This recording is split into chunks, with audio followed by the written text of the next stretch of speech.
Welcome back to another episode of Infidelity Tales Lab. We're thankful for your continued viewership. Before we begin, tell us, where in the world are you watching from? We love knowing our global reach. Now, let's dive into today's story. Chapter 1, Ghosts of the Past. Callum Navarro never asked to be a hero. At 42, the former Special Forces operator had spent the last 23 months deployed on a classified mission in Yemen that officially didn't exist. The Pentagon called it advisory work, but Callum and his team had been hunting high-value targets with extreme prejudice. It was his fourth deployment in 8 years of marriage to Brianna, but this one had been different, longer, darker, and far more isolating. 3 months into the deployment, comms had been compromised. To protect operational security, all contact with families was severed. For the remaining 20 months, Callum's team was presumed missing or dead. They endured, completed their mission, and returned as ghosts. Callum fingered the faded photograph in his wallet as the military transport touched down on American soil. In it, his wife's auburn hair caught the light, and their daughter Sophia, 15 when he left, smiled with her mother's eyes and his stubborn chin. The photograph was creased and worn, stained with sweat and sand and blood. Not all of it his own. "You gonna call ahead, Nav?" asked Trent Walsh, the youngest member of their team, as they collected their gear. Callum shook his head. "Want to surprise them. It's 3 days before Christmas. Perfect timing." Sergeant Major Griffin Mercer, Callum's oldest friend and confidant, exchanged a glance with Trent. "Just be careful with expectations, brother. It's been nearly 2 years of radio silence. People adjust. Breathe strong," Callum said with quiet confidence. She understood what she signed up for. Griffin nodded, but didn't quite meet Callum's eyes. "I'm just saying, take it slow. They thought you were dead, man." Before deploying, Callum had made arrangements to ensure his family would be taken care of if the worst happened. His military pension and life insurance would provide security, but he'd also set up a separate account where his hazard pay accumulated. Every month, a portion transferred automatically to their joint checking account, his way of supporting them even in absence. At 39, Brianna had been running her interior design business while raising their daughter. They had been high school sweethearts, married young, and weathered the storms of military life together. The modest 2-story colonial in Virginia had been her dream home, bought with their combined savings 6 years ago. As the taxi approached his neighborhood, snow began to fall. Christmas lights adorned most houses, and Callum felt a knot forming in his stomach. He'd missed 2 birthdays, a graduation, countless dinners, and everyday moments that could never be recovered. "Just here is fine," he told the driver, deciding to walk the last block. The night air bit his face as he trudged through fresh snow, duffel bag slung over his shoulder. He passed the Henderson place, where old Floyd was arranging a light-up reindeer, and Mrs. Keller's house with its meticulously decorated windows. I didn't notice him. He moved like a shadow, a habit hard to break. When his house came into view, Callum stopped. There were unfamiliar decorations, not Brianna's usual tasteful white lights, but multicolored strands haphazardly hung. A new car sat in the driveway, an expensive European model he didn't recognize. The knot in his stomach tightened. He approached slowly, noting the changed curtains, the different welcome mat, small details that felt wrong. Through the front window, he could see a Christmas tree far larger than Brianna ever preferred, decked in gaudy ornaments. Callum stood at his own door, suddenly feeling like an intruder. He took a deep breath and rang the bell. 30 seconds passed. Footsteps approached. The door swung open, and there stood Brianna, her hair shorter, highlighted differently, wearing an elegant dress he'd never seen. Her eyes widened in shock, color draining from her face. "Callum," she whispered, her voice barely audible. "Hi, Bree," he said, his throat constricting. "I'm home." Brianna's expression shifted from shock to something else. Panic?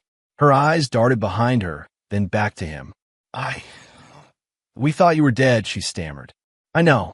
I'm sorry about that. It was classified," she finished. "Of course." An awkward silence stretched between them. No embrace. No tears of joy. Just distance. "Can I come in?" he finally asked. Brianna stepped halfway outside, pulling the door nearly closed behind her. Callum, I don't think that's a good idea right now. You should have called. Call. Confusion and hurt crossed his face. Bree, it's me. It's our home. She shook her head, eyes now avoiding his. I'm sorry. I think you have the wrong address. The words hit harder than any bullet ever had. Callum stared at his wife, uncomprehending. Behind her, he caught a glimpse of movement, a man's silhouette passing in the hallway. Understanding dawned cold and clear. I see, he said, his voice dropping to a dangerous calm that anyone who'd served with him would have recognized as a warning. My mistake. He turned and walked away, feeling her eyes on his back. He didn't look back, even when the door closed with a quiet click behind him. The snow was falling harder now as Callum walked aimlessly through the neighborhood. His phone buzzed in his pocket, a new phone with only military contacts. The number wasn't one he recognized. Hello. Dad. Sophia's voice, deeper than he remembered, broke slightly on the word. Sophia, he breathed. How did you? Mom just called me, she interrupted. I can't believe you're alive. Where are you? Walking around the neighborhood, he answered honestly. Your mother didn't seem too happy to see me. A pause. Don't be upset, but you know we couldn't let you in.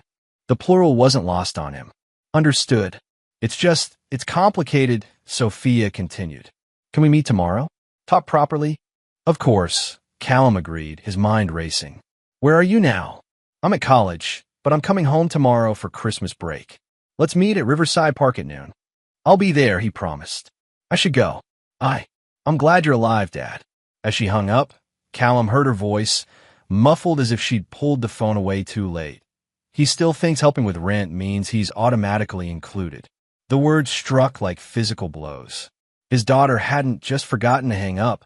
She'd wanted him to hear. The cruelty was deliberate. Callum stood motionless in the falling snow, processing this second betrayal. The man who'd survived firefights, torture, and months of isolation felt something breaking inside him. Not his heart, his restraint. With mechanical precision, he pulled out his phone again. First, he canceled all automatic transfers to the joint account. Second, he logged into his credit card portal and removed Brianna as an authorized user. Third, he called his bank and placed a freeze on all shared accounts. By morning, they would understand what they had lost. By morning, he would be someone else entirely. The man who died in Yemen and returned as something harder, colder, and utterly unforgiving. As he walked away from the life he'd once known, Callum's phone lit up with notifications. 31 missed calls and counting. It was only the beginning. Chapter 2. Scorched Earth.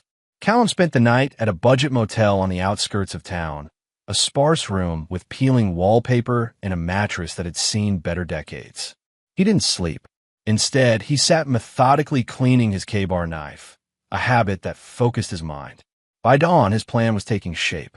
The calls and messages continued through the night. Brianna's voice grew increasingly desperate. Callum, please call me back. You don't understand. Then, this isn't what you think.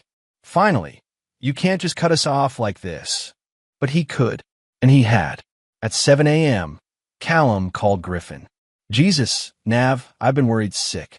Where are you? Need a favor, Griff. No questions. A pause. Name it.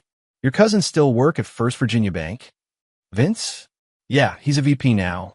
I need everything on Brianna's accounts. Joint and personal. Last 2 years. Today. Griffin whistled low. That bad. Worse, Callum replied. And I need to borrow your cabin. Just for a week. It's yours for as long as you need. Keys are in the usual spot. Nav, whatever happened, I'm sorry, brother. By 10 a.m., Callum had established a new bank account, redirected his military pension, and filed paperwork to liquidate certain investments, ones Brianna didn't know about. By 11 a.m., he'd visited a lawyer recommended by another team member, initiating divorce proceedings with specific instructions. No settlements, no mercy. At 11:45, he arrived at Riverside Park. The snow had stopped, leaving the landscape pristine and silent. He chose a bench with clear sight lines and waited. Sophia arrived at 12:07. At 17, she was taller than he remembered, her posture confident as she scanned the park. She'd grown up while he was fighting someone else's war. The realization brought a pang of regret that he quickly suppressed. "Dad," she said, approaching cautiously. She didn't move to embrace him. "Sophia," he replied, gesturing to the space beside him. She sat, leaving distance between them. "You look different." "So do you." He studied her face, the expensive highlights, designer coat, the iPhone 16 Pro clutched in her manicured hand.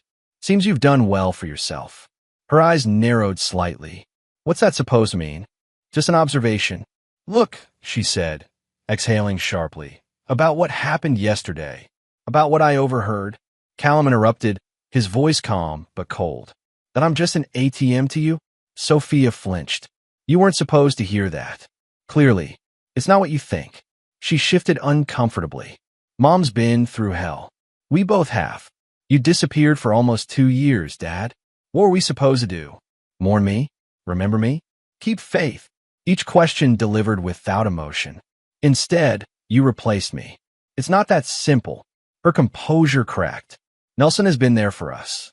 He helped Mom when she was falling apart. He paid for my college when the military benefits got held up. Where were you?" "Fighting to stay alive so I could come home to my family," Callum replied. "A family that apparently doesn't exist anymore." Sophia's expression hardened. "That's not fair." "No, it's not," he agreed. "None of this is fair. But it is what it is." He stood, brushing invisible dust from his pants. "I've canceled the supplemental rent payments and credit cards. The joint accounts are frozen pending legal separation." "What?" Sophia stood too, panicked. "You can't do that. Mom needs that money. I need that money for next semester." "Nelson can cover it," Callum replied, his voice devoid of emotion. "Since he's been there for you." "Dad, please." Her tone changed, softening into the voice of the little girl who used to ask for ice cream. "I know you're upset, but this is extreme. We can work something out." Callum looked at his daughter, truly looked at her, and saw the calculation behind her eyes. The same calculation he'd seen in enemies trying to manipulate their way out of tight situations. "There's nothing to work out," he said finally. "You and your mother made your choices. Now you get to live with them. So that's it. You're just cutting us off." Tears welled in her eyes. Genuine or tactical, he couldn't tell anymore. "No, Sophia. You cut me off when you decided I was nothing more than a paycheck." He turned to leave, then paused. "Tell your mother divorce papers are coming. I suggest she get a lawyer." As he walked away, Sophia called after him. "You don't understand what we've been through. This isn't fair." Callum didn't look back. In war, he'd learned there was no fair, only survivors and casualties. By afternoon, Griffin's cousin had delivered 2 years of bank records, credit card statements, and financial summaries. The picture they painted confirmed Callum's worst suspicions. 3 months after his deployment, coinciding exactly with the communications blackout, large cash withdrawals began. Designer purchases, expensive restaurants, weekend getaways to the Hamptons. A pattern emerged. Brianna had started spending lavishly almost immediately after believing him dead. Most damning was a joint investment account, emptied 6 months ago. $300,000, transferred to a new account in Brianna's name alone. Callum's phone continued buzzing with calls and messages from both Brianna and Sophia. He ignored them all, focusing instead on the name that appeared repeatedly in the transaction records: Nelson Bradford. Restaurant charges for 2. Jewelry purchases from high-end retailers. First-class airline tickets. A quick internet search revealed Nelson Bradford was a real estate developer with connections to local politicians. 52 years old, divorced twice, no children. Country club memberships, charity galas, a penthouse downtown, and a beach house in the Outer Banks. "Found you," Callum murmured, saving the information to a secure folder. That evening, as Callum drove to Griffin's remote cabin in the Virginia mountains, his phone finally stopped ringing. In its place came a single text from Brianna. "You've made your point. Let's talk about this like adults." Callum deleted it without replying. There would be no negotiation, no reconciliation, only consequences. At the cabin, he unloaded his few possessions and a case of supplies Griffin had left. The isolation felt familiar, comforting even.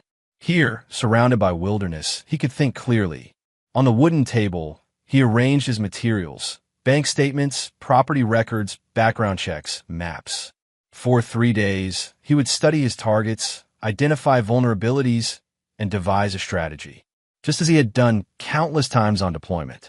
The military had taught Callum patience and precision. His enemies had taught him ruthlessness.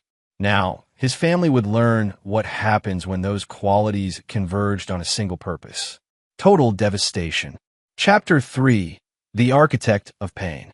Griffin's cabin offered the isolation Callum needed. Perched on a wooded slope overlooking a narrow valley, the nearest neighbor was 3 miles away. Perfect operational security. Over the next 3 days, Callum constructed a detailed picture of the life that had been built in his absence. Nelson Bradford wasn't just dating Brianna. They were engaged. The ring had been purchased 2 months ago, a 3.2-carat diamond from Tiffany's, charged to a card Callum still paid for. Bradford had insinuated himself thoroughly into Callum's former life. He'd helped Sophia get into an expensive private university by making a substantial donation. He'd renovated portions of Callum's house, replacing the kitchen Callum had built with his own hands. He'd even adopted Callum's dog, a German shepherd named Ranger. Most infuriating was the timeline. Bank records, social media posts scraped by software Callum wasn't technically supposed to have access to, and local gossip columns painted a clear picture. Bradford had been in the picture within weeks of Callum's mission going dark. Not months, weeks. This wasn't a case of a grieving widow finding comfort after an appropriate period of mourning. This was opportunistic predation, with Bradford swooping in the moment Callum was presumed dead. On Christmas Eve, as snow blanketed the mountains, Callum's phone lit up with a different name: Thomas Lloyd, his attorney. "Mr. Navarro, we have a situation. Your wife's attorney contacted us. They're seeking emergency spousal support pending divorce proceedings. They filed for an emergency hearing, claiming you've left Mrs. Navarro destitute during the holiday season." Callum almost laughed. Destitute? She's wearing a $15,000 engagement ring from her boyfriend. Nevertheless, they're painting a sympathetic picture. "We need to respond. What do you suggest?" Lloyd cleared his throat. "Ordinarily, I'd advise a reasonable temporary arrangement. But given what you've shared about the joint account that was emptied, we have options." "I'm listening." "We counterfile with evidence of financial impropriety. The $300,000 she transferred? That's misappropriation of marital assets. We demand a full accounting and freeze everything pending investigation." "Do it," Callum said. "And Thomas?" "No compromises." "Understood. There's something else you should know. A detective, Malcolm Hayes, has been trying to reach you. Apparently, your wife filed a police report claiming you threatened her." Callum stiffened. "That's a lie. I assumed as much. I spoke with him briefly, explained you're a recently returned veteran dealing with a difficult homecoming. He seemed understanding, but would still like to speak with you." "Arrange it," Callum said after a moment's consideration. "After the holidays." When he hung up, Callum stared into the darkness beyond the cabin windows. So they were escalating, attempting to paint him as dangerous, unstable, a disturbed veteran threatening his innocent wife. It was clever, he had to admit, but they'd underestimated who they were dealing with. He opened his laptop and accessed a secure server where Griffin had uploaded additional information. Bradford's financial situation wasn't as robust as it appeared. His development company, Bradford Luxury Properties, was leveraged to the hilt. 3 of his recent projects were stalled due to permit issues. He'd taken out a 7-figure loan against his beach house. Nelson Bradford was house wealthy, but cash poor. A man living beyond his means to maintain appearances. A man desperate to access Brianna's supposedly substantial widow's benefits and Callum's accumulated wealth. "Follow the money," Griffin had written in his notes. "The trust fund brat is running on fumes." By midnight, Callum had formulated phase 1 of his response. It required resources, but fortunately, he had cultivated useful connections during his military career. With 3 phone calls, he set the machinery in motion. Christmas morning dawned clear and cold.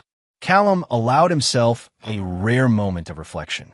Last Christmas, he'd been hiding in a cave in Yemen, surviving on stale rations and rainwater.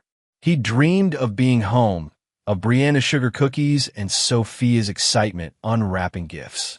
The memory tasted bitter now. His phone buzzed with a text from Griffin. "Merry Christmas, brother. Still have room at my table if you want to join." Callum declined politely. Today was for planning, not celebration. At noon, he received confirmation that the first piece was in place. A retired CIA analyst owed Callum for extracting his daughter from a hostage situation in Beirut. That debt was now being repaid with comprehensive surveillance on Bradford and detailed intelligence on his business dealings. By evening, the second piece activated. A former teammate who transitioned to private security now worked for a firm that handled digital reputation management.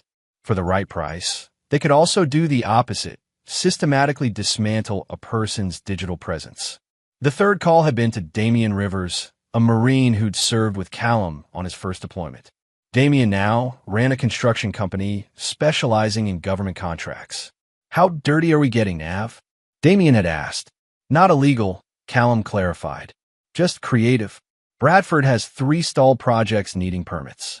I want to make sure they stay stalled. Consider done. My brother-in-law works for the County Planning Commission. Paperwork gets lost all the time." As night fell, Callum's phone lit up with a final message from Sophia. Unlike the previous dozens, this one wasn't a demand or accusation. "Dad, I know you're angry, and maybe you have reason to be, but please, can we just talk? Really talk? I miss you." Callum stared at the message, feeling a crack in his resolve. He began to type, deleted it, then typed again. "Actions have consequences, Sophia. You made your choice clear when you thought I couldn't hear you. There's nothing to talk about." He sent it, then powered off his phone. Sentiment was a luxury he couldn't afford. Not if he was going to execute his plan. Tomorrow would begin Phase 2, systematic dismantling of Bradford's financial house of cards. By New Year's, the man would be scrambling to keep his business afloat. By Valentine's Day, his reputation would be in tatters. And Brianna? She would learn exactly what life looked like without Callum's support, the hard way.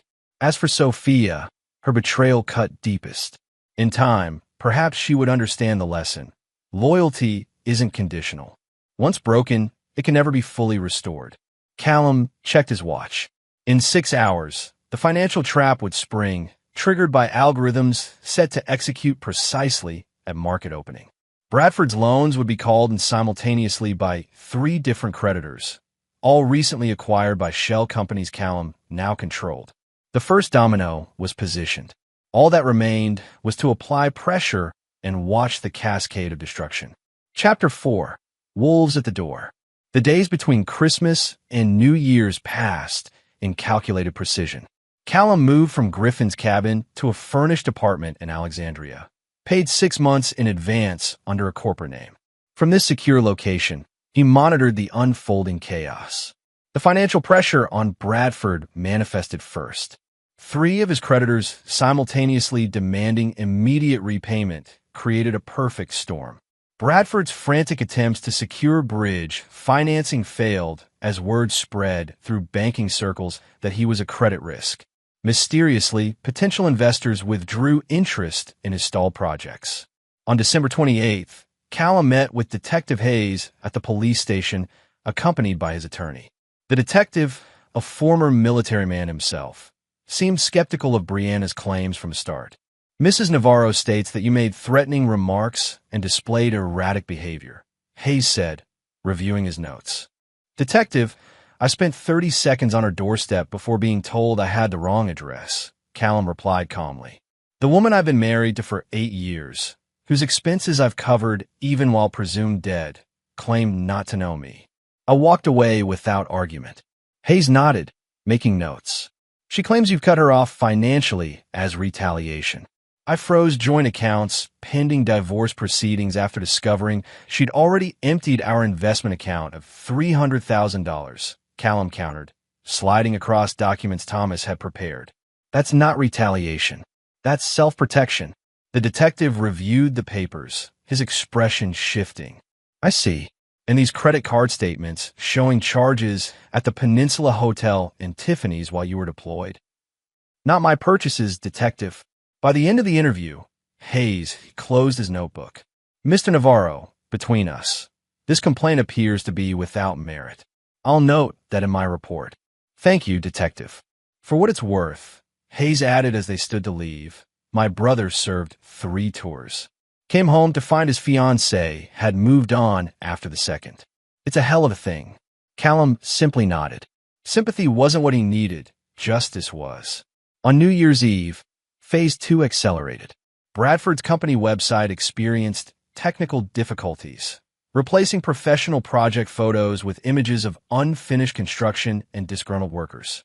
His business email server suffered a catastrophic failure, with messages from the past year accidentally forwarding to clients and competitors. When Bradford attempted damage control, he discovered his social media accounts had been compromised. Nothing obvious, no crude hacks or embarrassing posts. Instead, subtle alterations to past statements made him appear dishonest in business dealings and disrespectful toward clients. Callum watched it all unfold from his apartment, a glass of bourbon in hand as the year turned. His phone, which he'd finally turned back on, showed 17 new messages, most from Brianna, growing increasingly desperate. Callum, Nelson's business is falling apart. I know you're behind this. Please stop whatever you're doing. You've made your point. We need to talk. Things aren't what they seem. From Sophia, only one message. This isn't just hurting Mom and Nelson. It's hurting me too. Is that what you want? Callum didn't respond to any of them. Instead, he messaged Griffin. Phase 3 begins tomorrow. Still with me? Griffin's reply came immediately. All the way, brother. Assets in position. Phase 3 was more personal. On January 2nd, while Bradford was meeting with increasingly nervous investors, a team of movers arrived at Callum's house. Former military men who worked for Damien's company. They had copies of property records and a detailed inventory. Brianna was at work when they arrived. Within 3 hours, they had removed everything Callum could legally claim. Furniture he'd built, artwork he'd collected, family heirlooms from his side. His clothing, personal effects, and most importantly, his military commendations and memorabilia. They even took Ranger, whose microchip registration still listed Callum as owner. When Brianna returned home to a half-empty house, her panic call to Bradford triggered Phase 3's second component. As Bradford rushed from his investor meeting, he was served with papers from the county tax assessor alleging improper property valuations on 3 of his developments. Simultaneously, environmental inspectors arrived at his largest project citing anonymous complaints about wetland violations. By evening, a reporter from the local business journal was calling, asking for comment on rumors that Bradford Luxury Properties was facing bankruptcy. Callum observed it all via updates from his network. The chaos was unfolding exactly as planned. Pressure applied precisely where Bradford and Brianna were most vulnerable. Not their physical safety, but their security and status. The foundations of a life they'd built on the assumption of his death. On January 4th, Callum finally received the call he'd been anticipating. Mr. Navarro, Thomas Lloyd's voice was triumphant. Mrs. Navarro's attorney has requested an emergency settlement conference. It seems they're eager to discuss terms. No settlement, Callum replied flatly. I want my day in court. Are you certain? Courts generally favor equitable distribution, and given the length of your marriage. I'm not interested in equity, Thomas.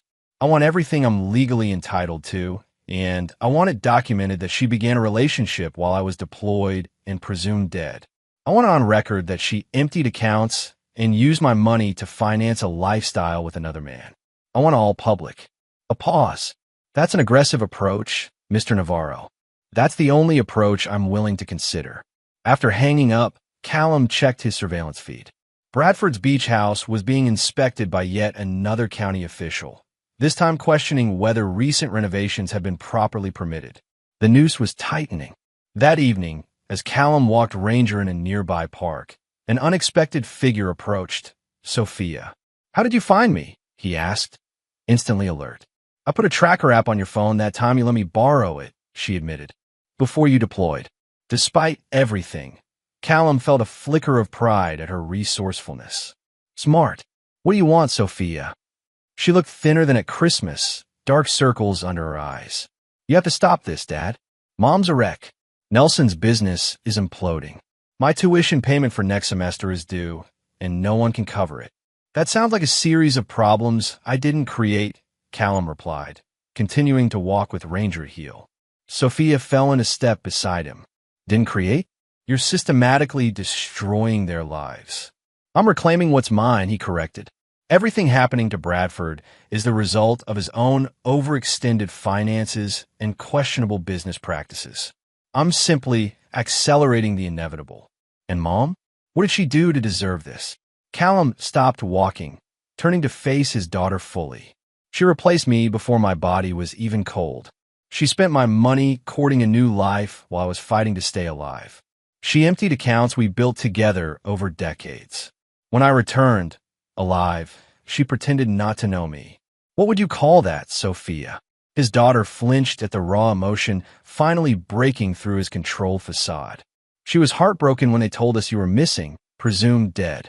We both were. Were you? Callum challenged. Because the bank records show the grieving period lasted approximately 2 weeks before the spending sprees began. That's not fair. Nelson was helping us cope. The shopping, the trips, those were his way of distracting us from the pain. Very generous of him, especially since I was paying for it. Sophia's expression hardened. You don't understand anything. I understand enough, Callum replied, his voice cooling again. You should go home, Sophia. Your mother and her fiancé need you. Dad, please, she tried once more. At least unfreeze my college fund. That's not part of this fight. That fund was for my daughter, Callum said quietly. The one who would have waited more than 2 weeks to replace her father. The one who wouldn't have let another man move into his house before the official notification of death was even issued. The one who wouldn't have referred to him as an ATM when she thought he couldn't hear. Tears spilled down Sophia's cheeks. I made a mistake. One stupid comment. Does that erase 17 years of being your daughter? For a moment, Callum wavered. Then he remembered her voice, cold and calculating. He still thinks helping with rent means he's automatically included. Actions have consequences, he said finally. Consider this your first real adult lesson. As he walked away, Ranger trotting faithfully beside him, Callum heard Sophia call after him. You've changed. The father who left wouldn't be this cruel. She was right about one thing. He had changed. The Callum who deployed 2 years ago had died in Yemen. The man who returned was forged in blood and betrayal. A man who understood that mercy was often mistaken for weakness. And he would not be weak again. Chapter 5, Collateral Damage. Mid-January brought bitter cold to Virginia and increasingly desperate countermoves from Bradford and Brianna. Their attorney filed motions to dismiss Callum's financial claims, arguing that Brianna had reasonably believed herself a widow. They sought temporary restoration of accounts pending final divorce settlement. Judge Eleanor Martinez, a no-nonsense veteran of the family court system, denied their motions comprehensively. The evidence indicates Mrs. Navarro began spending marital assets on luxury goods and her paramour within weeks of Mr. Navarro's deployment. Judge Martinez wrote in her ruling. She subsequently emptied a joint investment account without authorization. Until all assets are properly accounted for, the temporary restraining order on financial accounts will remain in place. It was a devastating legal blow. Without access to Callum's funds and with Bradford's business imploding, their carefully constructed life was crumbling. Callum, meanwhile, had moved to the operational phase of his plan. Using his military connections, he arranged a meeting with Senator Howard Blackwood, a powerful member of the Armed Services Committee with oversight of defense contracts. Major Navarro, the senator, greeted him in a private dining room at an exclusive Washington club. Your reputation precedes you. Griffin speaks highly of your team's work. Thank you for meeting me, Senator. I appreciate your discretion. Of course. Griffin mentioned you're dealing with a difficult personal situation while transitioning back to civilian life. Callum nodded. That's part of why I'm here. I understand your committee is reviewing bids for the new military housing contract at Fort Belvoir. The senator's eyebrows rose slightly. We are. A substantial project. Bradford Luxury Properties is among the bidders, Callum continued. I have information suggesting Mr. Bradford has misrepresented his company's financial stability and compliance history. He slid across a folder containing meticulously documented evidence of Bradford's questionable business practices, permit violations, and precarious financial position. This is comprehensive, Blackwood said, reviewing the contents. May I ask your interest in this matter? Mr. Bradford is engaged to my wife, Callum replied evenly. A development that occurred while I was deployed and presumed dead.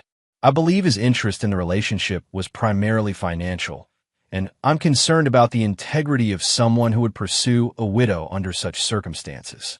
I see. The senator closed the folder. Rest assured, the committee values integrity in its contractors. This information will receive proper consideration. 2 days later, Bradford Luxury Properties was eliminated from consideration for the $40 million contract. The news made the business section of the Washington Post, with anonymous sources citing character and financial stability concerns. The fallout was immediate. Bradford's remaining investors began withdrawing support. A bank called in loans on 2 of his commercial properties. Subcontractors, sensing trouble, filed liens demanding payment. Callum monitored it all from his apartment, where he'd established a command center of sorts. Ranger lay at his feet as he reviewed updates from his network. The German Shepherd had readjusted to Callum quickly, as though the 2 years of separation had never happened. His phone rang. Griffin. Bradford's in serious trouble, his friend reported without preamble.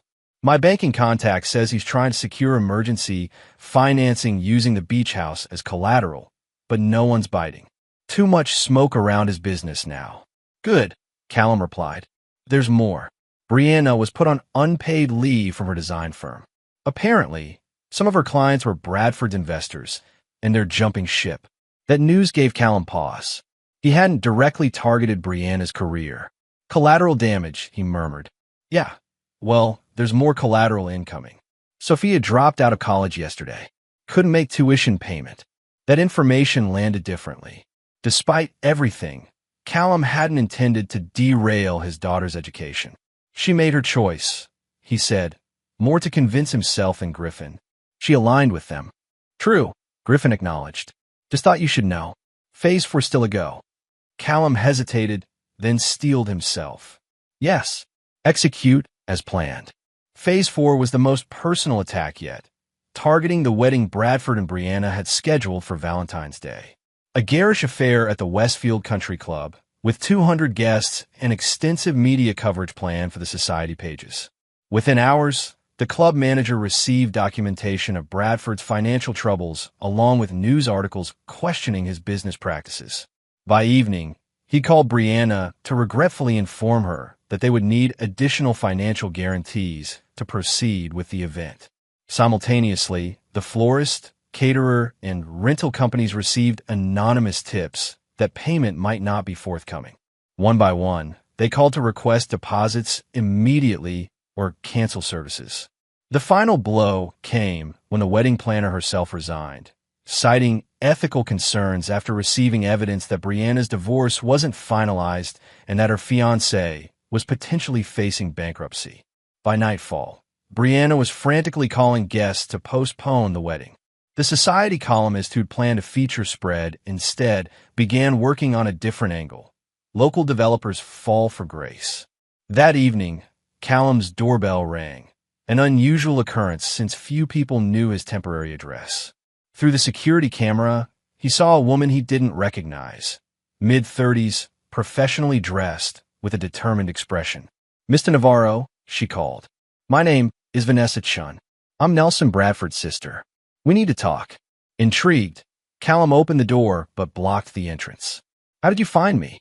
I hired a private investigator, she replied straightforwardly. May I come in? This conversation should be private. After a moment's consideration, Callum stepped aside. Ranger watched the visitor warily as she entered. Beautiful dog, she commented. German Shepherd? They're loyal to a fault. What do you want, Miss Chun? Callum asked, not offering her a seat. I want you to stop destroying my brother, she said bluntly. Your brother inserted himself into my marriage while I was fighting for my country. Callum replied coldly. He's experiencing consequences, not destruction. Is that what you think this is? Justice? She laughed humorlessly. You have no idea what actually happened. I know exactly what happened. I've seen the bank records, the purchases, the timeline. Vanessa shook her head. You've seen transactions and dates. You haven't seen the full picture. Enlighten me, Callum challenged, crossing his arms. Nelson met your wife at a charity function for veterans' families, she began. He was a donor. She was organizing it for families of missing servicemen. They weren't romantically involved for months. He was helping her navigate the bureaucratic nightmare of getting benefits when you were classified as missing rather than confirmed dead. The spending started 2 weeks after I deployed, Callum countered, because Nelson was trying to help a grieving woman and her daughter. Vanessa insisted. The shopping trips were his attempt to distract Sophia, who was falling into depression. The weekends away were support group retreats for military families. And the $300,000 from my investment account, Callum asked sharply, was that therapeutic too? Vanessa hesitated. That was complicated. Brianna needed funds for an opportunity that couldn't wait for the military to process her death benefits. What opportunity? Sophia was offered early admission to Princeton. The deposit and first-year tuition were due immediately. The military was still classifying you as missing, not dead. No benefits were flowing. Callum absorbed this information, feeling the first flicker of doubt. That doesn't explain why your brother moved into my house. Why he's wearing my clothes in social media photos. Why they're getting married less than 2 years after I supposedly died. Because they fell in love, Vanessa said simply. It wasn't planned or malicious. It happened gradually, over months of shared grief and recovery.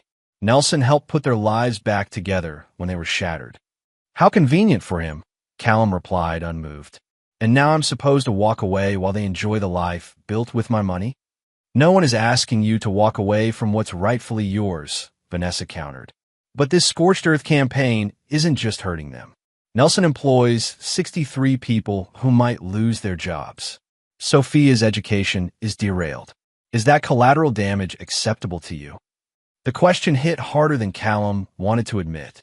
Your brother made himself my enemy the moment he moved into my house. My brother made himself the protector of a family he thought had lost its father, Vanessa corrected. Was he wrong to fall in love? Probably. Was Brianna wrong to move on? Maybe. But this systematic destruction goes beyond justice into vengeance.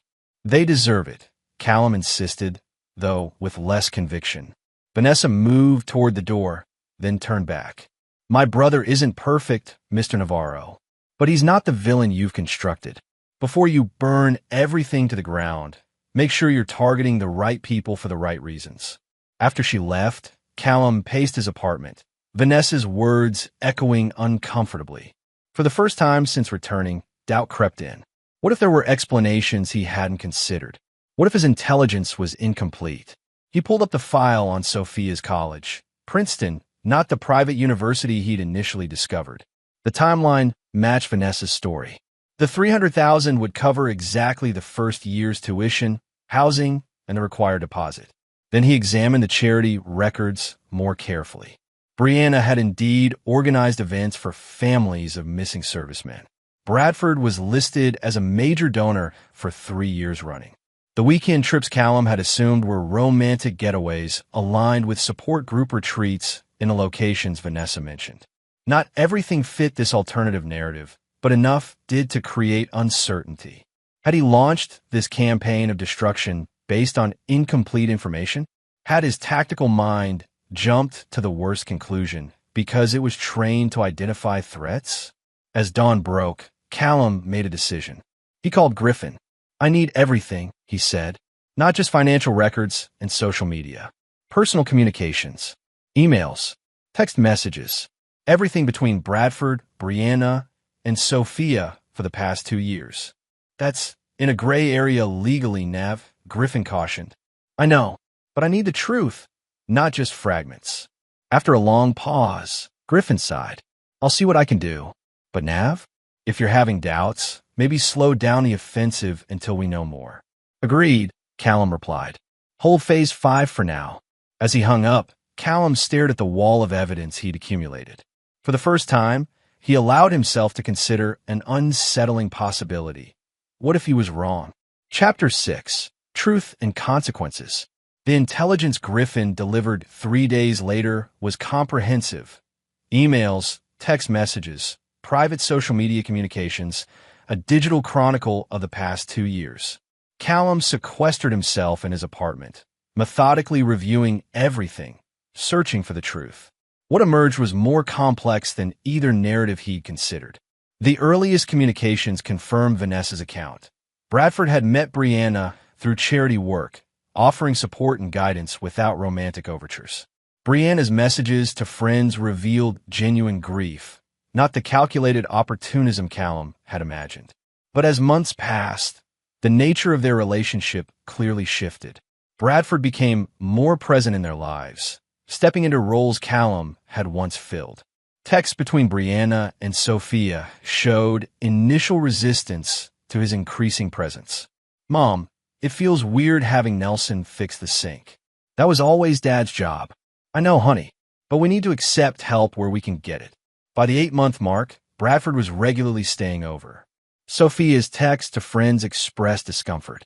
"Mom's letting him sleep in their bed now. It's like Dad's being erased." The $300,000 transfer did indeed coincide with Sophia's Princeton acceptance, but with a twist Callum hadn't known. Bradford had offered to pay himself, and Brianna had refused, insisting on using family money. Most revealing were conversations after the military officially classified Callum as missing, presumed dead, at the 1-year mark. Bradford had pressed for marriage almost immediately, citing tax advantages and estate planning. Brianna had initially hesitated. "It's too soon, Nelson. I still feel married." "Brianna, it's been a year. The military has made it official. You need to think about your future, about Sophia's future." The engagement had come 3 months later, coinciding with Sophia's departure for college. The timing wasn't coincidental. Emails between Bradford and his financial advisor showed mounting cash flow problems. Marriage to Brianna, with access to Callum's death benefits and pension, offered a solution. Most damning were recent communications after news of Callum's survival reached them. Bradford's messages betrayed panic rather than joy. "What do you mean he's alive? This complicates everything. We need to keep him away until we figure this out. The accounts, the house, we can't lose all that now." Brianna's responses were less calculating, but equally revealing. "I can't face him, Nelson. What do I say? That I gave up on him? That I moved on? He'll hate me." Sophia says we need to protect ourselves financially before he can take everything. She's right. He'll be furious. The evidence painted a picture not of malicious conspiracy from the beginning, but of something that had evolved into one. Opportunism masquerading as support, affection intertwined with financial interest. As for Sophia, her communications revealed a young woman caught between loyalty to her father's memory and the security Bradford provided. Early messages showed her grief and anger at the military for losing her father. Later ones demonstrated growing materialism and detachment.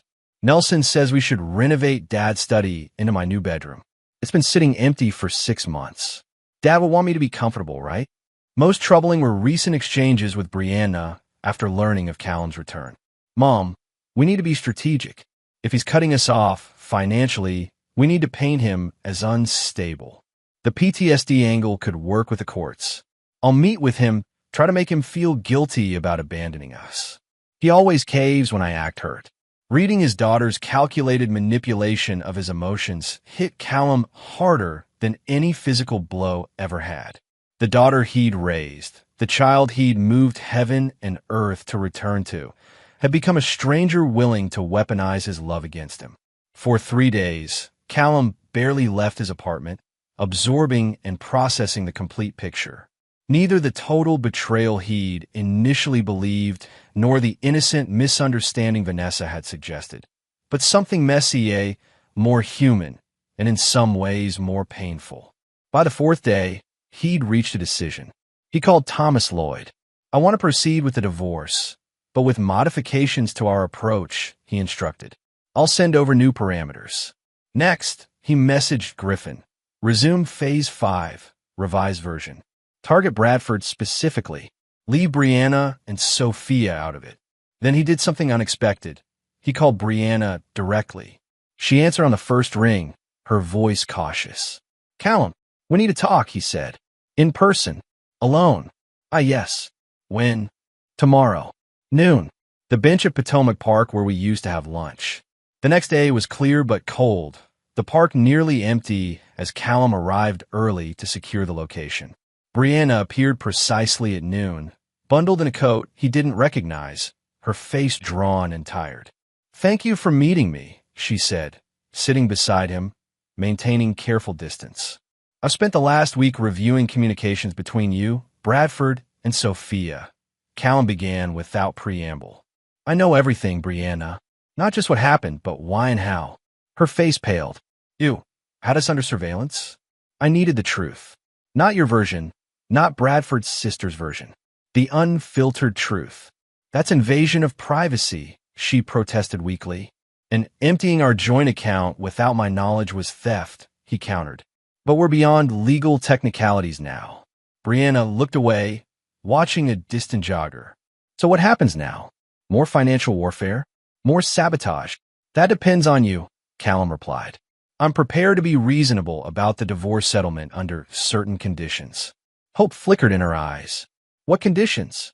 First, complete honesty from this point forward. No more manipulation, no more lies. She nodded slowly. And I'll release funds for Sophia to return to Princeton. Her education shouldn't suffer because of our failures. Thank you, Brianna whispered. But Callum continued, his voice hardening. I know about your plan to claim I'm unstable with PTSD. I know Sophia intended to manipulate me emotionally. Any further attempts at manipulation will result in immediate return to full financial restrictions. Brianna had the grace to look ashamed. It was desperate thinking in a desperate time. It was calculated cruelty, Callum corrected. And it stops now. What about the house? She asked cautiously. It's legally mine. I paid for it entirely before we married, he reminded her. You and Bradford have 30 days to find alternative arrangements. 30 days, she gasped. That's not enough time. It's 29 more than you gave me when I returned from war, Callum replied coldly. Consider it generous. Brianna looked down at her hands. And Nelson? Will you stop targeting his business? Bradford made his choices, Callum said, standing. His future is his own problem. As he turned to leave, Brianna called after him. I did love you, Callum. For years. Faithfully. Does that count for nothing? Callum paused, looking back at the woman he'd once built his life around. It counted for everything. That's why your betrayal can never be forgiven. That evening, Callum sent revised instructions to his attorney. Arrangements for Sophia's tuition to be paid directly to Princeton. Reasonable temporary support for Brianna pending final divorce settlement. Accelerated timeline for the house transfer. For Bradford, however, there would be no mercy. Phase 5 proceeded as planned. Anonymous tips to the IRS about questionable tax deductions, formal complaints to the state licensing board about permit violations, and the final weapon, evidence of Bradford's attempts to access military benefits intended for a serviceman's widow while knowing that serviceman was still alive. Within 2 weeks, Bradford Luxury Properties filed for Chapter 11 bankruptcy protection. The beach house was listed for a quick sale. The engagement was quietly ended, with Bradford moving into a rented apartment alone. Brianna, true to the agreement, maintained dignified silence through the proceedings. The divorce was finalized in record time, with terms heavily favoring Callum but not leaving Brianna destitute. As for Sophia, she returned to Princeton for the spring semester, funded by her father but maintaining careful distance. The single text she sent acknowledged reality without attempting reconciliation. Thank you for the tuition. I understand why things are how they are now. Maybe someday we can talk again. Callum didn't reply.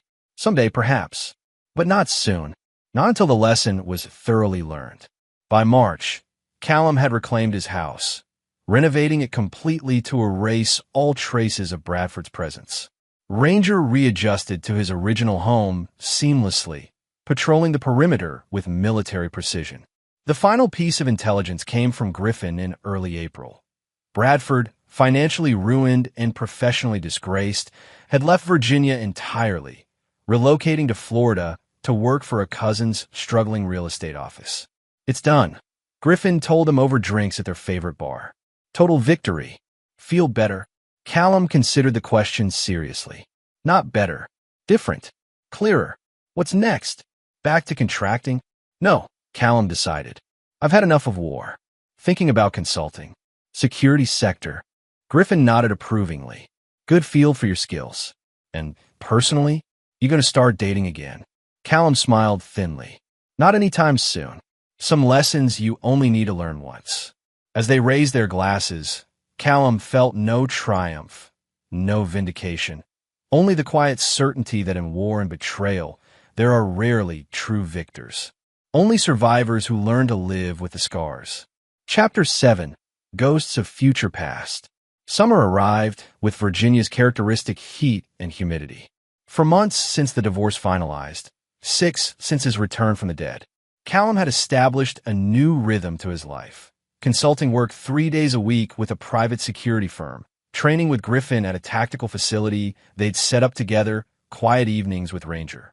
The house felt different after the renovations. Larger, emptier, but cleansed of painful memories. He'd replaced everything. Furniture, appliances, even the hardwood floors, creating a space that belonged solely to him, unmarked by betrayal. His phone buzzed with a text from Griffin. "Client meeting tomorrow at 0900. Possible big contract." With a fancy suit, Callum confirmed the appointment and returned to reviewing security protocols for a corporate client. This was his life now. Structured, solitary, secure. If it lacked certain warmths, it also lacked vulnerabilities. The doorbell rang unexpectedly. Through the security camera, Callum saw a face he hadn't encountered in months. Sophia. He hesitated, then opened the door. His daughter stood uncertainly on the porch, looking both familiar and strange. Her hair was shorter, her posture less confident than he remembered. "Dad," she said simply. "May I come in?" Callum stepped aside wordlessly, allowing her into the renovated space. She glanced around, taking in the changes. "You've redone everything," she observed. "Fresh start," he replied, not offering further explanation.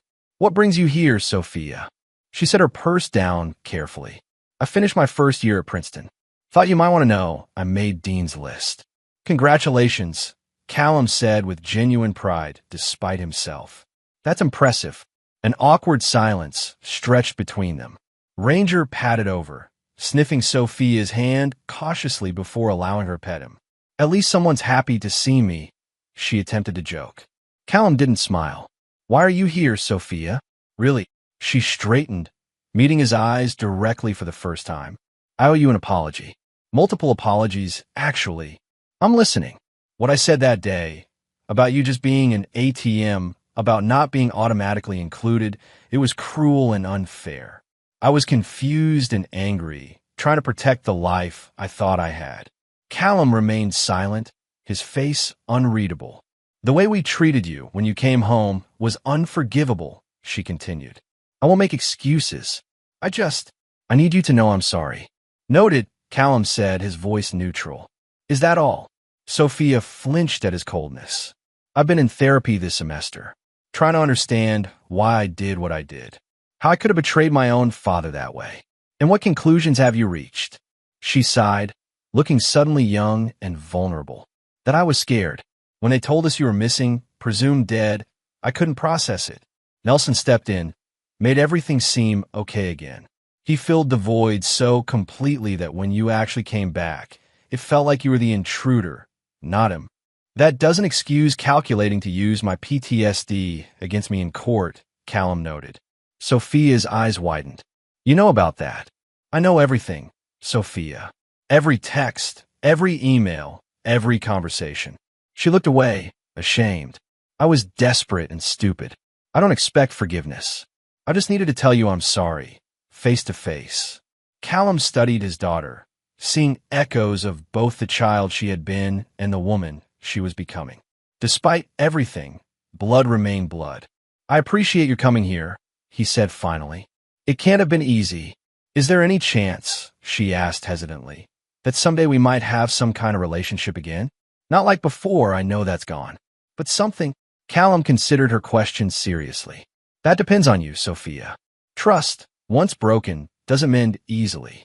It requires consistent proof of change over time." "Understand," she nodded, picking up her purse. "For what it's worth, Mom's doing okay. She's back working full-time, living in an apartment in Arlington." "I'm aware," Callum replied. His intelligence network still provided regular updates, though he'd stopped actively tracking them months ago. "And Nelson moved to Florida," she added. "Also aware." Sophia moved toward the door, then paused. "My summer internship is in D.C. I'll be around until August. If you want to get coffee sometime, I'd like that." Callum opened the door for her. "I'll consider it." It wasn't forgiveness, wasn't reconciliation, but it was an opening, small, heavily guarded, but real. After she left, Callum returned to his desk, distracted by the unexpected visit. His phone buzzed with a message from Griffin. "Intel update on Bradford. Trouble in Florida. Appears he's running same playbook on another widow. Want details?" Callum stared at the message, considering. Part of him, the vengeful, unforgiving part forged in betrayal, wanted to ensure Bradford never recovered, never hurt another family. But another part recognized the toll vengeance had taken on his own soul. The man who'd returned from Yemen had been hard, but not cruel. The man who'd systematically destroyed Bradford had crossed lines he'd once thought immutable. After long consideration, he replied, "Send the information to the widow, anonymously. Let her make her own choice." That evening, as Callum walked Ranger through the neighborhood, he passed families enjoying the summer evening. Children playing, couples talking on porches, normal lives uninterrupted by war and betrayal. Once, he'd been part of such a scene. Now he observed from outside, separated by experiences most civilians couldn't comprehend. His phone rang, an unknown number. "Navarro," he answered crisply. "Mr. Navarro, this is Elizabeth Harmon with Stone Ridge Security Consultants. I understand you're meeting with my company tomorrow." "That's correct," Callum confirmed. "I've been reviewing your credentials and experience.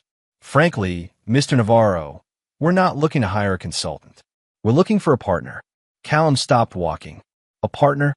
"We've recently acquired contracts requiring expertise in high-risk extraction scenarios and specialized personnel security. Your military background, particularly your last deployment, suggests you're uniquely qualified. We'd like to discuss a more substantial role than initially proposed." "I'm listening," Callum replied, intrigued despite himself. The position would involve significant international travel, building specialized teams, and implementing security protocols for high-value individuals in volatile regions. "It's challenging work, Mr. Navarro. Not everyone is suited for it." For the first time in months, Callum felt a spark of genuine interest. "Send over the details. I'll review them before our meeting." After hanging up, he continued walking, turning the opportunity over in his mind. International work meant leaving Virginia, leaving the ghost that lingered despite his renovations. Building new teams meant human connections, controlled, professional, but connections nonetheless. Perhaps it was time, not for forgiveness. He wasn't capable of that, but for forward movement, for creating something new from the ashes of what had been destroyed. As he returned home, Callum caught sight of his reflection in the window. Harder, leaner than the man who deployed 2 years ago, with streaks of gray at his temples that hadn't been there before. Life had extracted its price from him. The question was whether he would allow it to take everything. That night, he dreamed of Yemen. Not the firefights or the pain, but the strange moments of clarity that came in the quietest hours of hiding. The understanding that survival wasn't merely physical, but spiritual. That a man could lose everything except his essential self. He woke before dawn, made coffee, and sat on his back porch watching the sunrise. Ranger dozed at his feet, occasionally twitching in canine dreams. By the time he dressed for his meeting with Stone Ridge Security, Callum had reached a decision. He would take the partnership if offered, would build something new, something entirely his. not to replace what was lost, but to create what had never existed before. As he straightened his tie, a precise, military motion, Callum acknowledged the truth. The man who'd left for Yemen was gone forever. The man who'd returned might never fully heal from betrayal, but he could choose to be more than its product. That would have to be enough. Chapter 8. Scorpions and Diamonds. The partnership with Stone Ridge Security transformed Callum's professional life. Within weeks, he was traveling to Dubai, establishing protocols for high-net-worth clients navigating political instability. By August, he'd assembled a specialized team for extraction scenarios. Former special operators from 3 countries, each with unique skills and the same uncompromising competence. Elizabeth Harmon proved an exceptional business partner, brilliant, driven, and utterly straightforward. At 45, she'd built Stone Ridge from nothing after leaving the State Department's Diplomatic Security Service. She respected Callum's boundaries and valued his expertise without prying into his personal history. The London contract is confirmed, she informed him one September morning as they reviewed operations in her Washington office. UAE royal family, diplomatic protection during private visit. They specifically requested you lead the detail. Callum nodded, reviewing the parameters. I'll meet Fletcher and Diaz. The principal's daughter is attending meetings at 3 separate locations. Already arranged, Elizabeth confirmed. There's something else. She hesitated uncharacteristically. The advance team reported the principal's wife is bringing her personal interior designer, an American.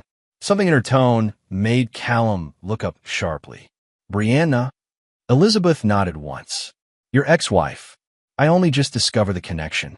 I can reassign the contract if necessary. Callum considered the implications.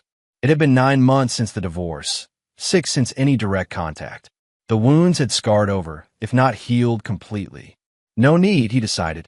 Professional considerations outweigh personal history. Elizabeth studied him carefully. You're certain?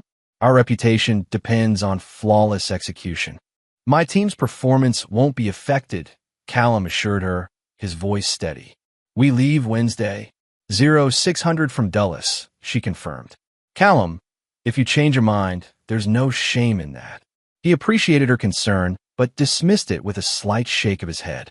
Some ghosts you face, others you simply learn to live with. The London operation proceeded with military precision. Callum established security protocols, coordinated with local authorities, and managed rotation schedules with clinical detachment. For 3 days, he successfully avoided direct contact with Brianna, who was overseeing renovations to the family's Mayfair residence. On the 4th day, however, their paths crossed inevitably at a private reception. Callum was surveilling the room from a discreet position when Brianna entered, escorted by one of the royal aides. She wore a simple black dress, her hair styled differently than he remembered. She looked well, prosperous even. She spotted him almost immediately, freezing momentarily before regaining composure. After speaking briefly with her escort, she approached Callum directly. Of all the security firms in all the world, she said with a weak attempt at humor. Brianna, he acknowledged neutrally. You're looking well. So are you. She gestured to his tailored suit. This seems to agree with you more than military life did. Different challenges, same principles, he replied, maintaining professional distance while scanning the room. Your design work brought you here. She nodded. Her Highness saw my portfolio through mutual connections.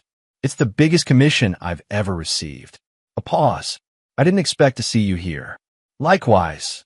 An awkward silence stretched between them, filled with unspoken history. Sophia mentioned she visited you. Brianna finally said. That was brave of her. It was, Callum agreed. She's at Princeton for her sophomore year now? Yes. Still on Dean's list. Pride colored her voice. She talks about you sometimes. Callum's earpiece buzzed with an update from Fletcher, providing a welcome interruption. Excuse me, he said, stepping away to respond to the communication. When he returned, Brianna looked more composed. Your job calls. I understand. She hesitated, then added, For what it's worth, Callum, I'm sorry for how everything happened. Not just when you returned, but before. The choices I made. Callum studied his ex-wife, the woman who had once been the center of his world, now practically a stranger. Life moves forward, Brianna. We all make choices and live with them. Some choices haunt you more than others, she replied quietly. Before Callum could respond, the principal's security detail signaled readiness to depart. I need to go, he said. Brianna nodded. Of course. She started to walk away, then turned back. Nelson remarried, for months after moving to Florida. A widow with significant property holdings. I know, Callum replied. He'd anonymously warned the woman about Bradford's pattern, but she'd proceeded with the relationship anyway. Some lessons people insisted on learning firsthand. You knew, Brianna sighed. Of course you did. You always know everything. Not everything, Callum corrected. Just enough. They parted without further conversation, both returning to their respective roles. The encounter left Callum unsettled, but not shaken. A ghost confronted and found less powerful than expected. That night, in his hotel room, Callum received an unexpected text from Sophia. Mom said she saw you in London. Small world or careful planning? He replied honestly. Coincidence. Professional overlap. Sophia. Dad, I got the summer research grant I applied for. Marine biology program in Belize. Callum felt a flicker of genuine pride. Impressive. You always loved the ocean. Sophia. Remember when you taught me to snorkel in Virginia Beach? I was so scared until you showed me how to clear my mask. The memory surfaced unexpectedly.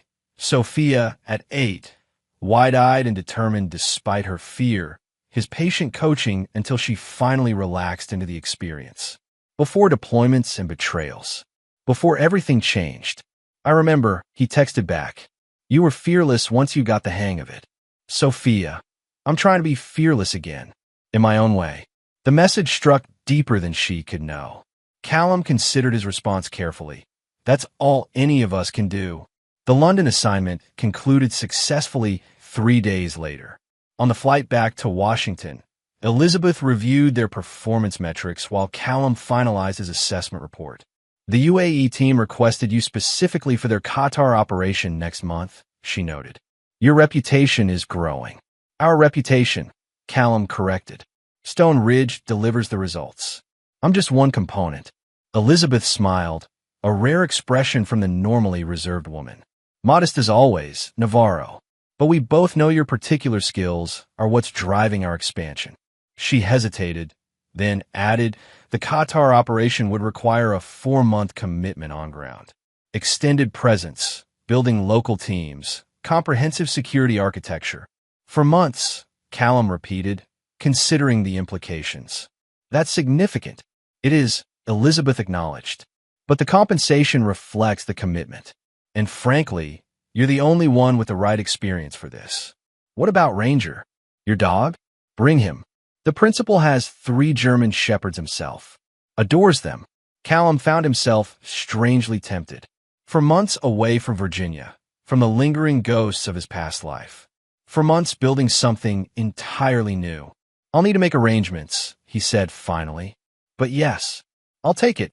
Elizabeth nodded, satisfied. Good. We'll start preparations next week. She closed her laptop, studying him with unusual intensity. When we first met, I wondered if you were too damaged by whatever happened during your deployment. Too angry to be effective. And now? Callum asked, genuinely curious. Now I think the anger has purpose, she replied thoughtfully. You channel it precisely. That's rare. Controlled application of force, Callum said. Basic tactical principle. Applied to emotion, Elizabeth noted. Also rare. When they landed in Washington, Callum found another message waiting. This one from Brianna. It was strange seeing you in London. Stranger still realizing how much has changed. I don't expect forgiveness, but I hope someday you find peace. You deserve that much. He read it twice, then deleted it without responding. Peace wasn't what he sought. Purpose was. And that, at least, he'd found. The Qatar preparation consumed October. November brought Thanksgiving, a holiday Callum had once celebrated with family traditions and warmth.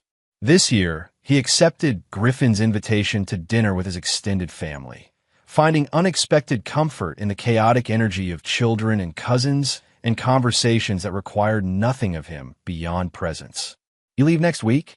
Griffin asked as they sat on his deck after dinner, nursing glasses of expensive bourbon. "Monday," Callum confirmed. 4 months, possibly extended if the contract expands. Griffin nodded slowly. "Good timing. Virginia winters are hell anyway." "It's not about escape, Griff." "Didn't say it was," his friend replied mildly. "But distance provides perspective. Might not be a bad thing." Callum considered this, watching his breath fog in the November air. "Sophia asked to see me before I leave. Suggested coffee on Sunday." Griffin raised an eyebrow. "You going?" "Haven't decided." "Nav," Griffin said carefully, "your call entirely, but that girl is trying. Harder than most would in her position. After what she did as a scared 17-year-old who thought her father was dead and her world was collapsing. Yeah, terrible." Griffin's tone remained gentle despite the challenging words. "Look, I'm not saying fall back into playing daddy like nothing happened. I'm saying maybe consider that punishment without possibility of redemption isn't justice. It's just another form of war." Callum stared into his glass, the amber liquid reflecting the porch lights. "When did you get so philosophical?" "When I watched my best friend win every battle and still risk losing himself," Griffin replied simply. Sunday morning arrived cold and clear. Callum had messaged Sophia agreeing to meet at a coffee shop near his house. Neutral territory, public enough for comfort, private enough for conversation. She arrived precisely on time, dressed in jeans and a Princeton sweatshirt that made her look younger than her 19 years. Callum had already secured a corner table and ordered for both of them, remembering her preference for caramel lattes that he hoped hadn't changed. "You remembered," she said with surprise as she sat down. "Some things stick," he replied, studying her carefully. She looked healthier than during her spring visit, less shadowed, more present. "So Qatar," she began. "That sounds fascinating and potentially dangerous." "Calculated risk," Callum said. "Establishing security protocols for diplomatic compounds." Sophia nodded, wrapping her hands around her mug. 4 months is a long time. The work requires it. "Understand," she said, then laughed softly. "Actually, I don't really understand at all. Your world is so different from mine, but I'm trying to." The honesty disarmed him slightly. "Marine biology in Belize," he noted, changing subjects. "That's significant recognition for a sophomore." Her face brightened immediately. "It's amazing. We'll be studying coral reef regeneration techniques." Only 4 students were selected nationally. "You earned it," Callum said with genuine pride. "You always had the brain for science." They talked about her studies for several minutes. Safe territory, uncomplicated by the past.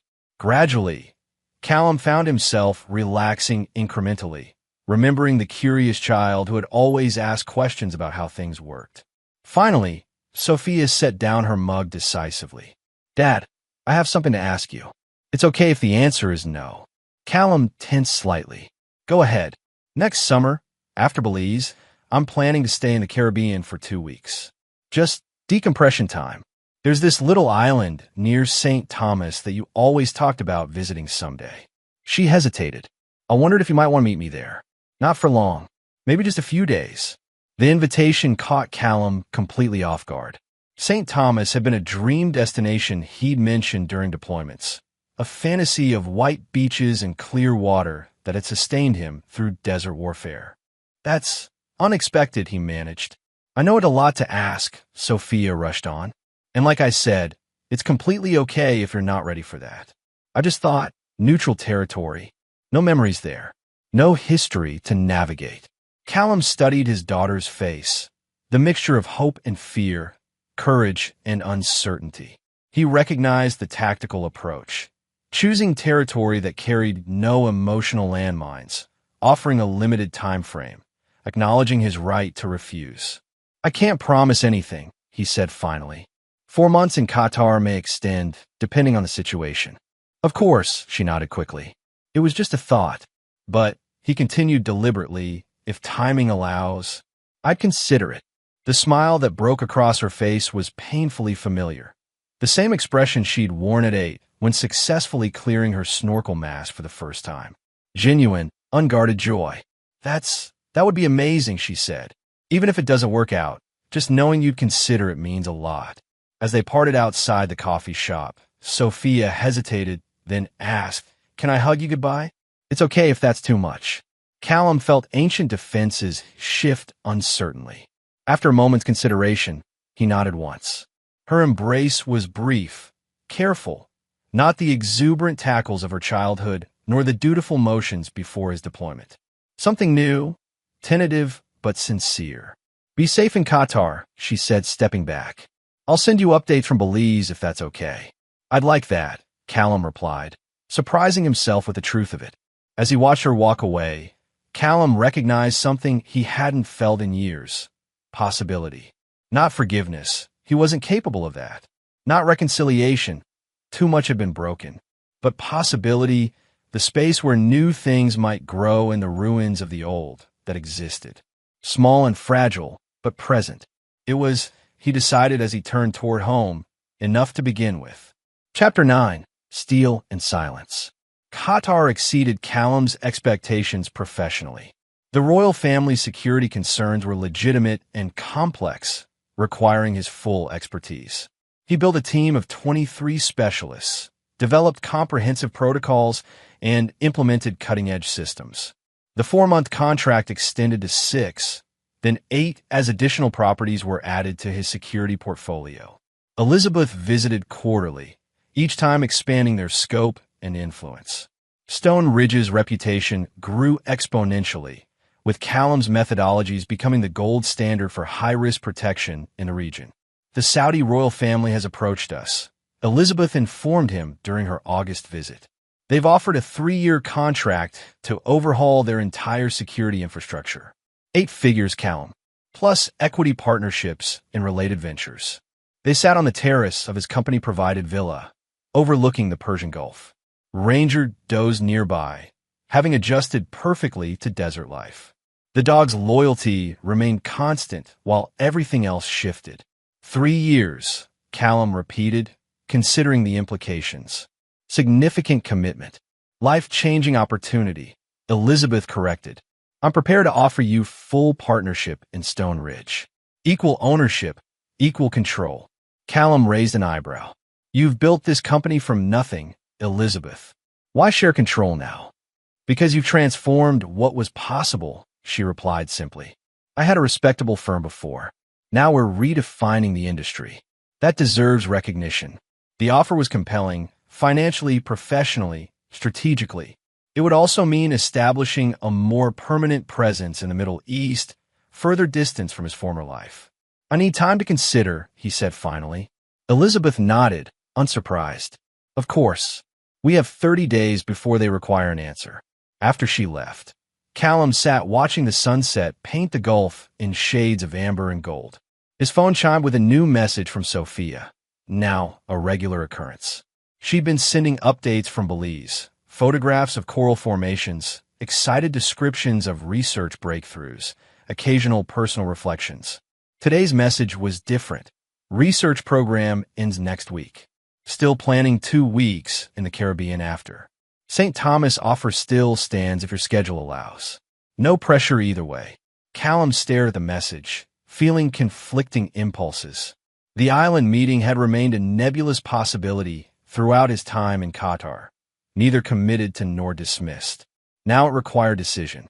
3 years in Saudi Arabia would mean definitively closing the door on whatever tentative reconnection had begun. It would be a statement, clear and unambiguous, that his past was truly past. Callum walked to the edge of the terrace, feeling the cooling evening breeze. In the distance, lights from oil platforms winked like earthbound stars. He'd rebuilt his professional life with precision and purpose. Stone Ridge offered a path forward that required no emotional risks, no vulnerability. The alternative, meeting Sophia, attempting some form of relationship, offered no such certainties. Only questions, complications, potential disappointments. Yet as he contemplated the Saudi option, Callum found himself remembering Griffin's words from Thanksgiving. Punishment without possibility of redemption isn't justice. It's just another form of war. He'd been at war since Yemen. First literally, then figuratively against Bradford and Brianna, finally against his own past. Perhaps it was time to consider, if not peace, then at least armistice. Callum typed his response. Arriving St. Thomas, August 25th. 3 days available before return to Qatar. Location details. Sophia's reply came almost immediately. Sapphire Beach on East End.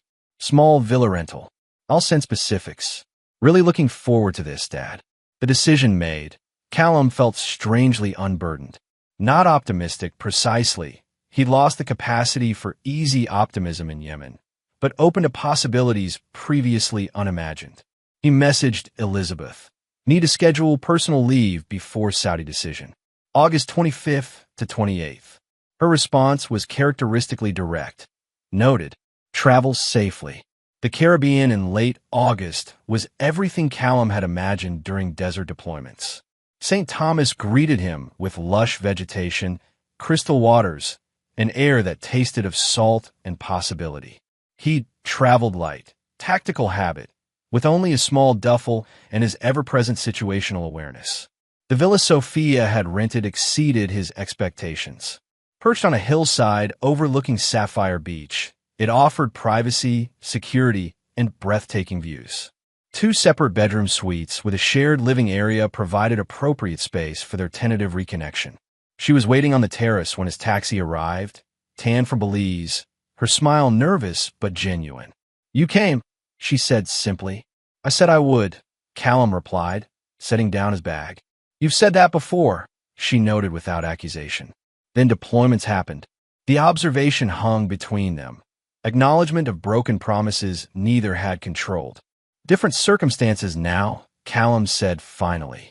I set my own schedule. Sophia nodded, then gestured toward the view. Worth the wait though, right? Just like you described. It was the precise shade of blue he'd held in his mind during the darkest moments in Yemen. Callum allowed himself a moment to absorb it before turning back to his daughter. You look well, he observed. Belize agreed with you. Changed everything, she confirmed enthusiastically. I've decided to specialize in marine conservation. Already talking to graduate programs. They settled into careful conversation. Sophia's research, Callum's security work, neutral territories that allowed reconnection without confronting still raw wounds.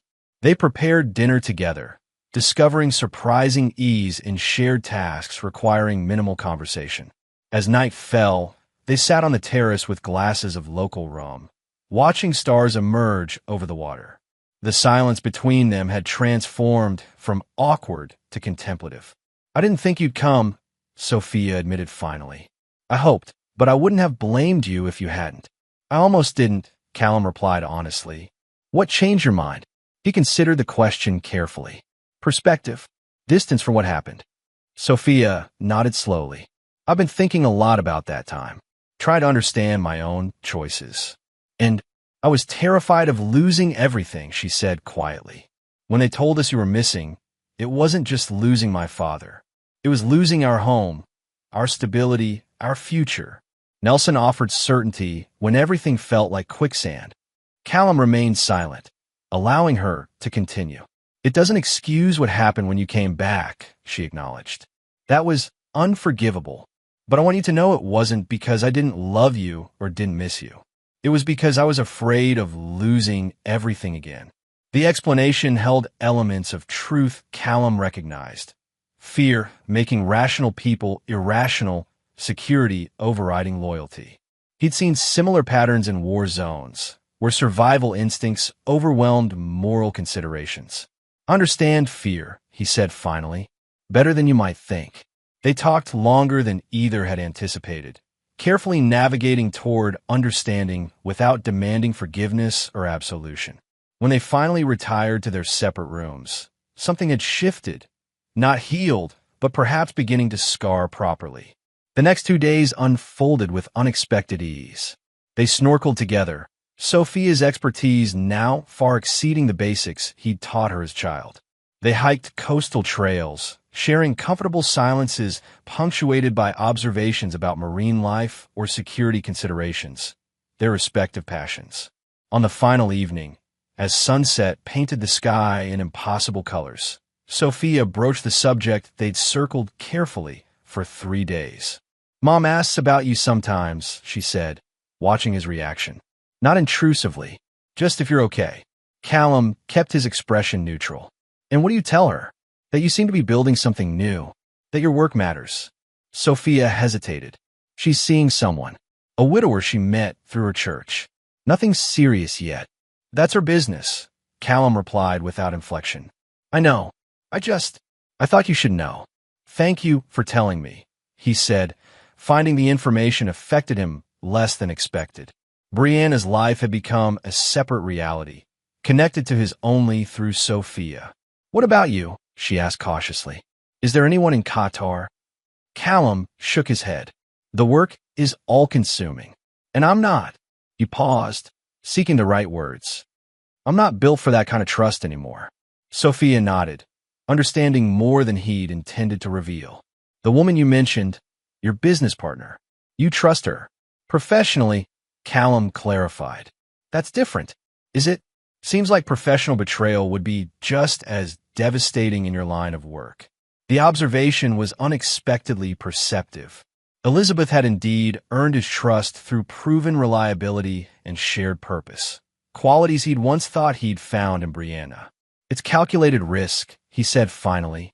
"Everything is." As darkness settled around them, Sophia asked the question he'd been anticipating since arriving. "What happens after this? Do we just go back to our separate lives?" Callum considered his response carefully. "I've been offered a 3-year contract in Saudi Arabia. Full partnership in Stone Ridge." 3 years, Sophia repeated, her voice carefully controlled. "That's a long time to be so far away." "It is," he acknowledged. "Are you taking it?" "I haven't decided." Callum turned to face her directly. "What would you prefer?" The question clearly surprised her. "My preference matters?" "I'm asking," he said simply. Sophia looked out over the darkened water, gathering her thoughts. "I'd prefer to have some kind of relationship with my father, even a distant, complicated one, even if it's just occasional messages and rare visits like this." She met his eyes steadily. "But I also understand if that's not possible for you." Her maturity, the absence of manipulation or entitlement, struck Callum forcefully. The calculating teenager he'd confronted 18 months ago had grown into something different. Not innocent or unblemished, but honest in her limitations and desires. "I can't be what I was before," he said finally. "That person doesn't exist anymore." "I know," Sophia nodded. "I'm not asking for that. I'm not asking for forgiveness either. Just possibility." Possibility. The word echoed his own thoughts from months ago. Not reconciliation, not restoration, but space for something new to potentially emerge. "I can offer that much," Callum decided. "Possibility. No promises beyond that."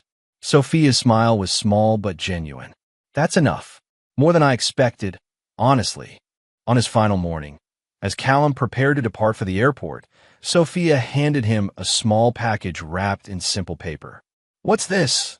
he asked, momentarily suspicious of emotional manipulation. "Just something I thought you might want," she said. "Open it later, if you prefer." He tucked it into his bag with a nod of acknowledgement. Their goodbye was brief, without dramatic promises or emotional declarations.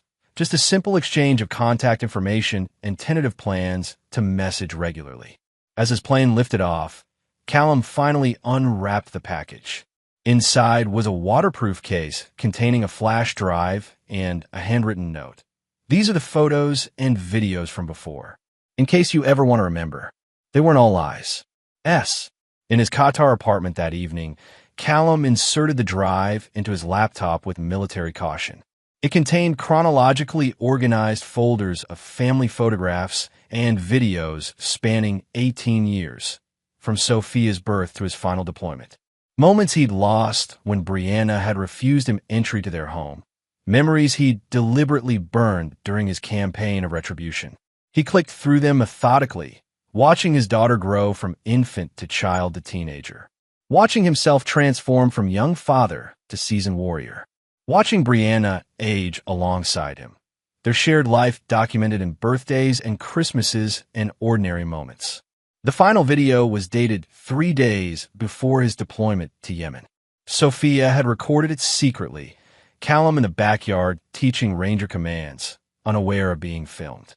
His laugh, when the dog successfully completed a complex sequence, was unfamiliar to the man now watching, open, unguarded, belonging to someone who still believed in security and permanence.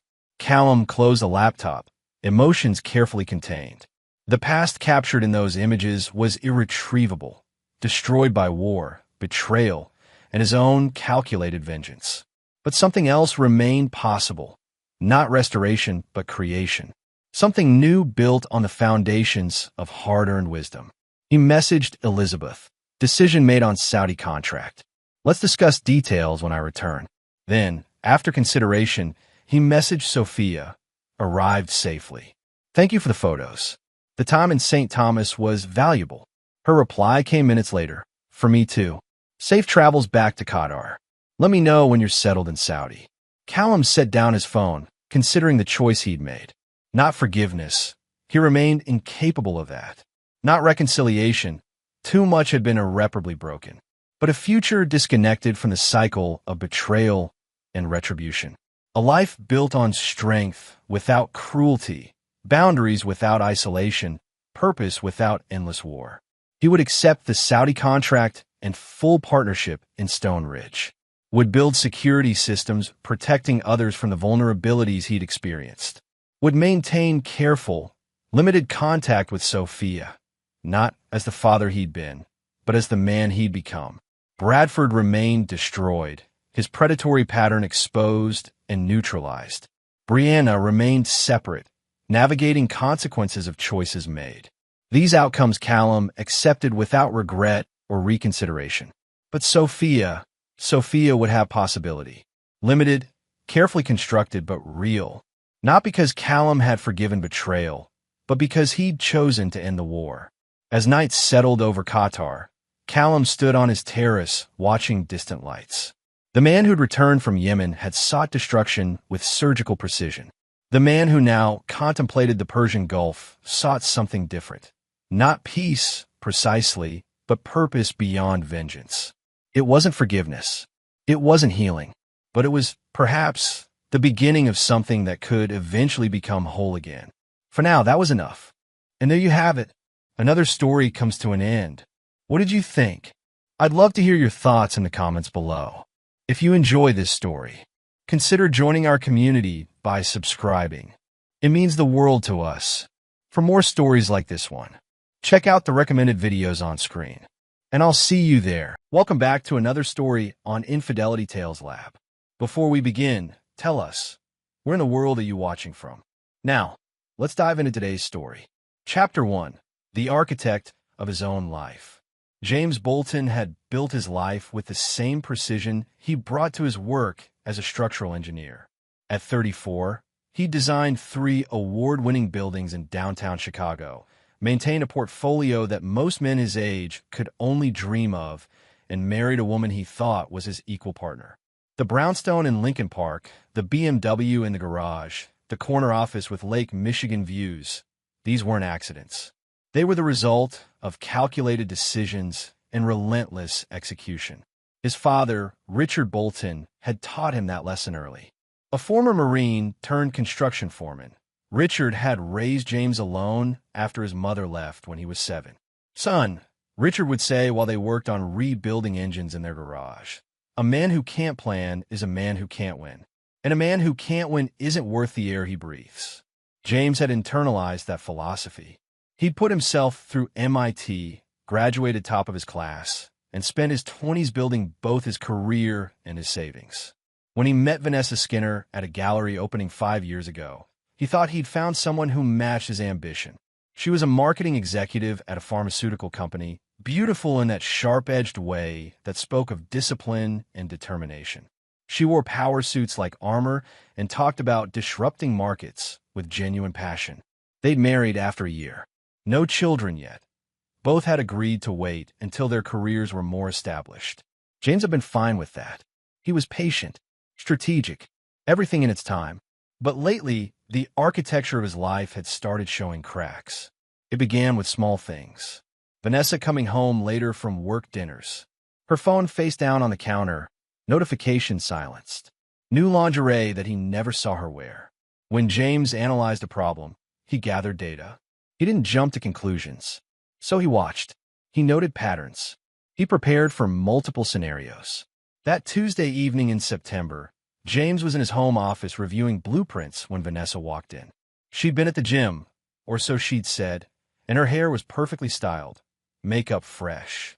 Not the look of someone who'd just finished a workout. "We need to talk," she said, pouring herself a generous glass of Pinot Grigio. James saved his work and turned to face her. "I'm listening. I think we should open up our marriage." He'd expected this. The evidence had been pointing this direction for weeks. Still, hearing it out loud activated something cold in his chest. Not heartbreak. James had learned to manage his emotions the way he managed everything else. This was calculation mode. "Explain," he said simply. Vanessa sat on the leather couch, crossing her legs. "We married young. We've only been with each other for years. I think we should experience other people. It's just physical, James. Just for fun. It doesn't change what we have. Just for fun," James repeated, his voice neutral, not emotional. "Exactly." Vanessa smiled, relieved he wasn't fighting. "We're modern people. We can handle this maturely." James stood and walked to his bookshelf, running his finger along the spines. His mind was already 3 moves ahead. "And you've already got someone in mind." It wasn't a question. Vanessa's pause confirmed it. "Maybe," she admitted. "But that's not why I'm asking. This is about us having freedom." Freedom. James pulled out a book, The Art of War. His father had given it to him at 18. "All right." Vanessa blinked. "All right, I have one condition." James turned to face her, his expression unreadable. "Full transparency. No secrets. No lies. If we're doing this, we do it honestly. You tell me everything about your activities. I tell you about mine. We have complete access to each other's phones, calendars, everything. If we're going to tear down the walls of our marriage, we don't get to hide behind new ones." He watched her process this. She'd expected a fight, maybe tears, perhaps a plea for counseling. This threw her off balance. "That seems fair," she said slowly. "Then I agree." James extended his hand. "But Vanessa, if either of us violates the transparency rule, the other gets to file for divorce with full documentation of the breach. No negotiations. No second chances." Vanessa shook his hand, her smile returning. "Deal." After she left the room, James sat back down at his desk. He opened his laptop and began typing notes. Not about structural engineering this time. This was a different kind of blueprint entirely. His phone buzzed. A text from his father. "Dinner Thursday?" James replied, "Need to talk. I'll bring the scotch." He had work to do. Chapter 2. The players enter the game. James met his father at Murphy's Steakhouse on Thursday night. Richard Bolton, now 62 with silver hair and shoulders still broad from decades of physical labor, was already at their usual booth when James arrived. "You look like you're planning a war," Richard said after James sat down. "Something like that." James poured them both generous glasses from the bottle of Macallan he brought. "Vanessa wants an open marriage." Richard's jaw tightened, but he nodded. "And you said?" "I said yes." "Jesus, James. With conditions." James explained the transparency clause, watching his father's expression shift from concern to understanding to something like pride. "You're documenting everything," Richard said. "Everything. She thinks she's getting a free pass to do whatever she wants while keeping the security of our marriage. But she's actually building her own cage, bar by bar, and I'm holding the blueprints." "And what's your endgame?" James took a sip of scotch. "I haven't decided yet, but I'll know when I see it." Richard leaned back. "Your mother did something similar, you know, before she left. Started talking about finding herself, needing space. Turned out she'd been screwing her yoga instructor for 6 months. You never told me that. You were a kid. Didn't need to hear it." Richard's eyes were hard. "But I learned something from that mess. When someone shows you who they really are, believe them the first time. Don't wait for the second showing. I won't, James promised. The following week, Vanessa introduced James to Rex O'Connor. They met at a trendy restaurant in River North, Vanessa's choice. Rex was exactly what James expected. 39, perpetual tan, expensive suit that screamed, "I lease a Porsche I can't afford." He owned a boutique real estate firm that, from James's research, specialized in selling overpriced condos to gullible investors. "James, great to finally meet you, man." Rex's handshake was too firm, his smile too wide. "Vanessa's told me so much about you. That building you designed downtown? The one with the twisted glass facade? Absolutely brilliant." James smiled blandly. "Thank you. And you're in real estate. Commercial and residential. I've got my finger on the pulse of this city's property market." Rex launched into a monologue about his latest deals while James watched Vanessa watch Rex. She was animated in a way she hadn't been with James in months. Her hand occasionally touched Rex's arm. Her laugh was too loud. Rex O'Connor was a mistake, James realized. Not because he was sleeping with Vanessa, that was a given, but because he was sloppy, arrogant, the kind of man who thought he was smarter than everyone else because he'd never been seriously challenged. "So, James," Rex said, leaning forward conspiratorially, "Vanessa tells me you're totally cool with this arrangement. That's really evolved of you, brother. Most guys would be throwing punches right now." "I'm not most guys," James said quietly. "Clearly." Rex laughed. "Hey, maybe we should all grab drinks sometime. Make this really friendly." "Maybe," James agreed. When they left the restaurant, Vanessa was glowing. "That went well, didn't it? Rex really likes you. He's perfect for you," James said, and meant it in ways she didn't understand. That night, per their agreement, Vanessa shared her phone's location with James and showed him her messages with Rex. They were explicit, detailed.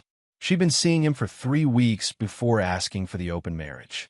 "Your turn," Vanessa said. "If you're seeing anyone, I need the same transparency." "Not yet," James said. "But when I do, you'll be the first to know."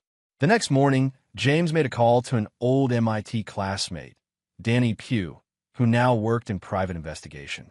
"I need a complete workup on someone," James said. "Rex O'Connor. Every parking ticket, every business deal, every skeleton." "How deep?" Danny asked.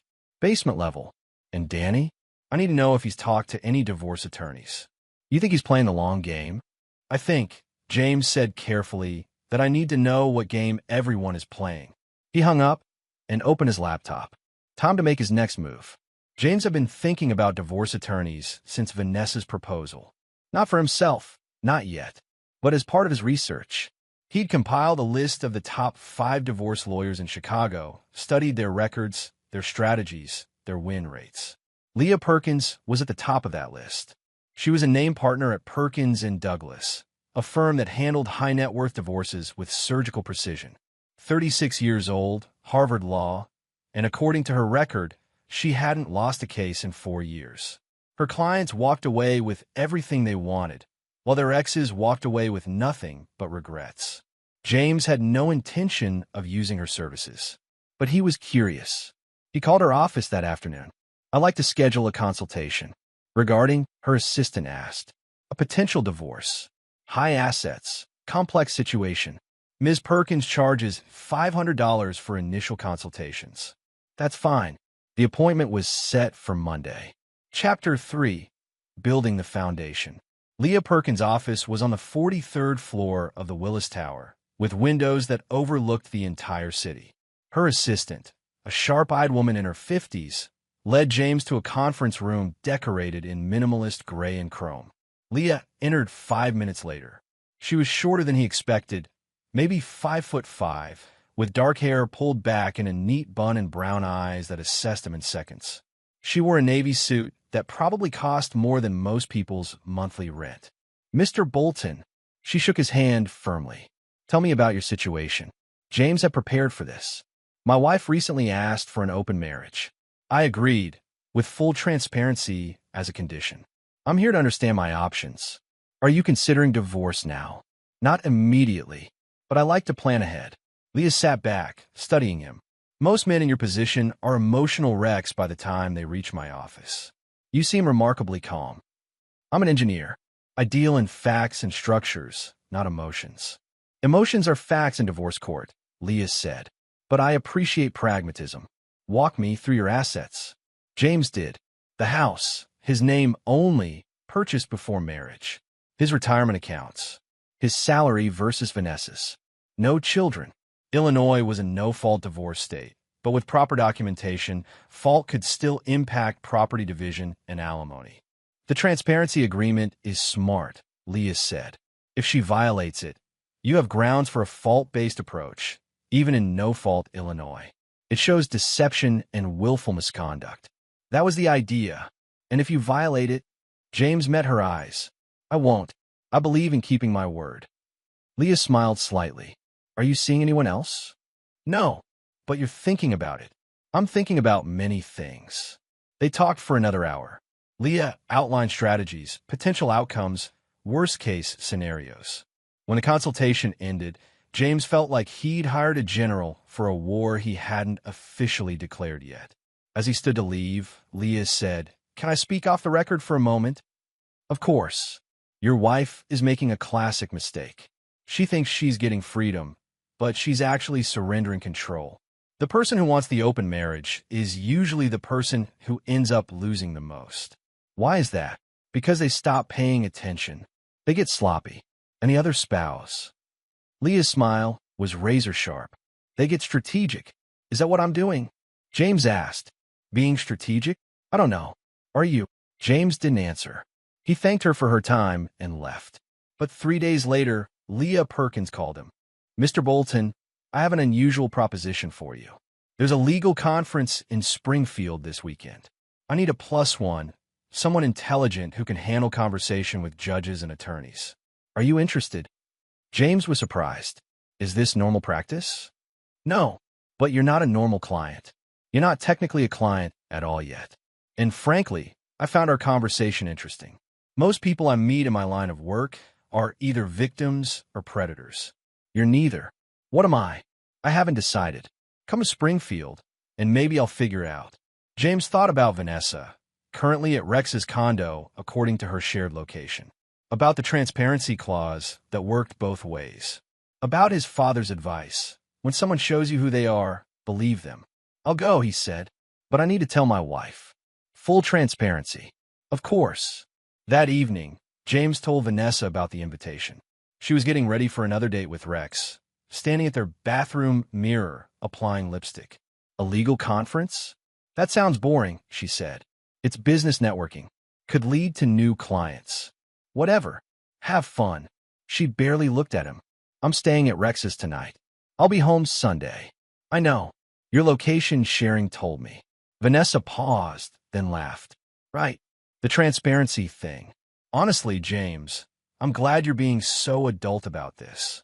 After she left, James packed a bag for Springfield.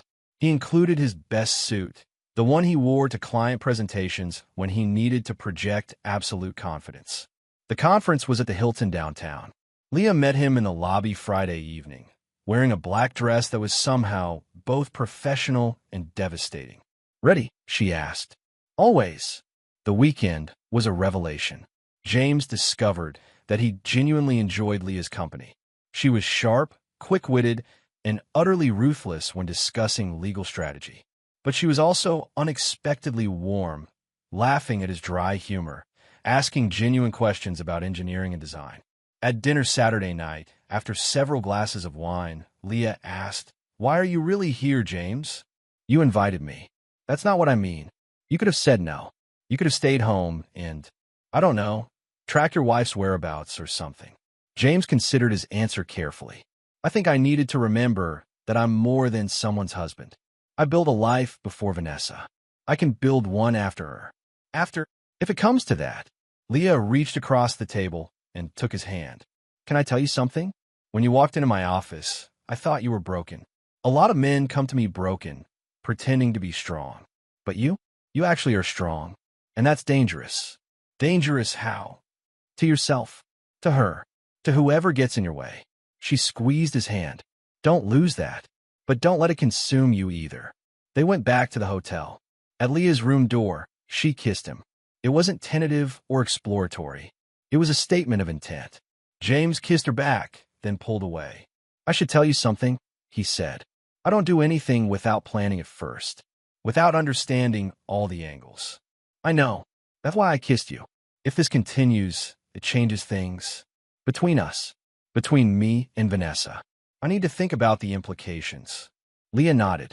Think fast. I'm only patient up to a point. James went to his own room and lay awake most of the night. He thought about Vanessa at Rex's place, probably not thinking about James at all.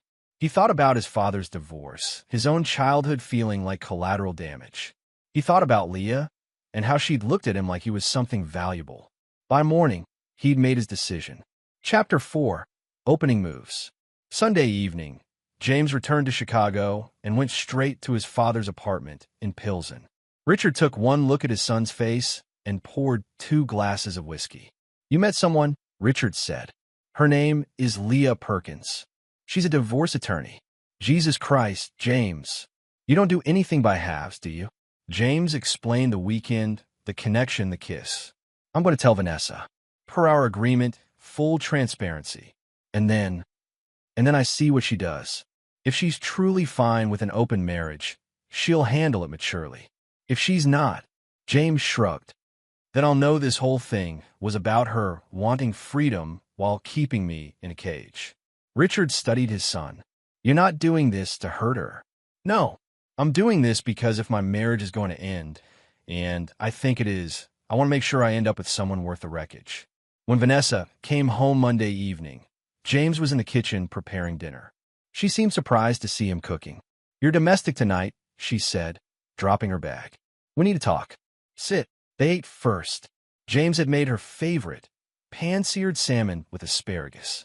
Over the meal, he told her about Leah, about the conference, about the kiss. Vanessa's fork stopped halfway to her mouth. You're seeing someone? Not yet, but I might. I wanted to tell you first, per our agreement. She's a divorce attorney? Yes, that's how we met. I consulted with her. Vanessa's face went through several expressions: shock, anger, calculation. You consulted with a divorce attorney? When you asked for an open marriage, I wanted to understand my legal position. That's called being responsible. And you just happened to start dating her? We're not dating. We're exploring a connection, just like you and Rex. James met her eyes steadily. This is what you wanted, Vanessa. Freedom to explore. No judgment. Full transparency. She stood up abruptly. This is different. How? Rex is he's fun. He's not threatening our marriage. Neither is Leah. Unless you think him knowing divorce law is what threatens us, not the fact that we're both sleeping with other people. Vanessa paced the kitchen. I need to think. Take your time. In the meantime, I'm having dinner with Leah tomorrow night. Thought you should know. That night, Vanessa barely spoke to him, but she didn't ask him to cancel the dinner either. The transparency clause was working exactly as James had planned. It gave her no room to claim he was being deceptive or unfair. The next evening, James picked up Leah at her office. They went to Gibson's, one of the city's best steakhouses. Over dinner, they talked about everything except divorce and marriage. Books, travel, childhood memories.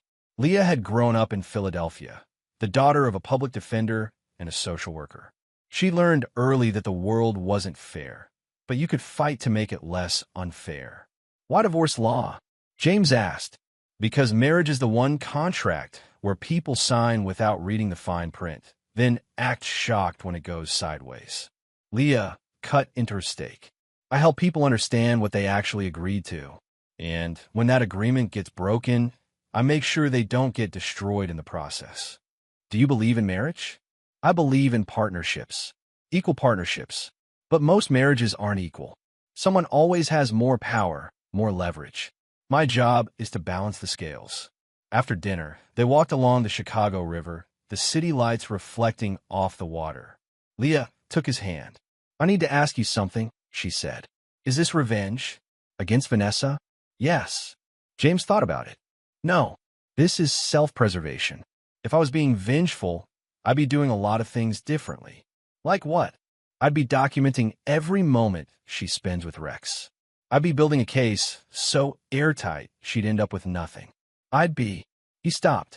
You'd be doing exactly what you're doing, Leah finished. James, I've seen 1,000 divorces. I know revenge when I see it. And I know strategy. You're not sure which one you're doing yet, are you? No, he admitted. Well, figure out. Because if we're going to do this, I need to know you're with me. Because you want to be, not because you're using me as a chess piece against your wife. James pulled her close. I'm here because when I'm with you, I remember who I was before I spent 5 years trying to make a marriage work with someone who was never fully committed to it. They kissed there on the Riverwalk, and this time James didn't pull away. Over the next 2 weeks, James settled into a new routine.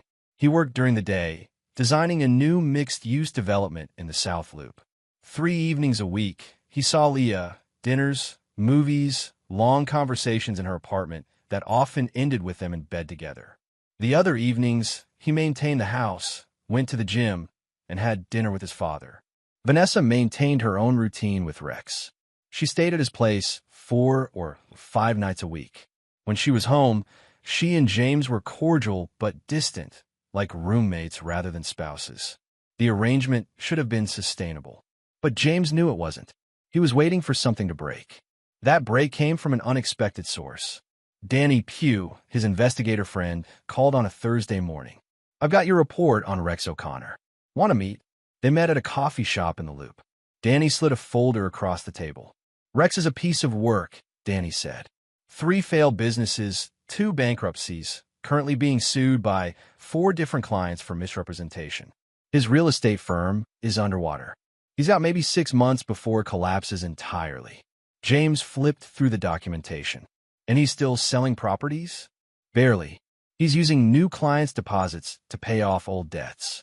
It's a Ponzi scheme waiting to be exposed. Has he talked to any divorce attorneys? Better. He's talked to 3, all high-profile, all specializing in big-money divorces. Danny pulled out another document. He asked specifically about timelines for ending marriages, how to maximize alimony claims, and whether a wife can be held liable for a husband's business debts. James felt something cold settle in his stomach. He's planning to marry Vanessa. Or get her to marry him, then divorce her and take half of everything she has.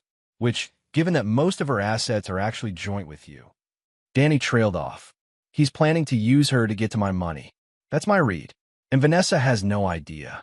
She thinks this is romance. James closed the folder. Does he know she's still married? Oh, he knows. That's why he's consulting with divorce attorneys. He's got a whole playbook. Get her to divorce you. Marry him quickly. File for bankruptcy under his name. Then divorce her and claim alimony since she makes more than he does. Or did, before his business imploded. That's elaborate. That's desperation. Rex is drowning, and he's looking for a life raft. Vanessa's his target. James thanked Danny and paid him double his usual rate. Then he sat in his car and thought. He could tell Vanessa, warn her that Rex was using her. But would she believe him? She was so invested in the idea that this was just fun that she'd probably accuse James of being jealous, of lying to manipulate her back. Or he could do something else. James called Leah. Are you free tonight? He asked.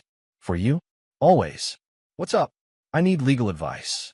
And I think it's time we accelerated our timeline. Timeline for what? For the dinner party, James said. I think it's time Rex met you. Chapter 5. The trap is set. That evening, James and Leah sat in her apartment. Chinese takeout containers spread across her coffee table, while James explained Danny's findings. So Rex O'Connor is a con artist looking for a payout, Leah said, reading through the documents. And your wife is his mark. Exactly. But she won't believe me if I tell her. She's too far gone. So you want to show her instead. Leah set down the papers. What's your plan? I invite them both to dinner. Rex and Vanessa, you and me. All very civil and transparent, per our agreement. But during that dinner, certain topics come up. Questions get asked. And Rex reveals himself. You're going to trap him into exposing his own game. Yes, but I need your help. You know the right questions to ask, the pressure points that make people crack. Leah considered this. If I do this, I'm not just your girlfriend anymore. I'm your co-conspirator.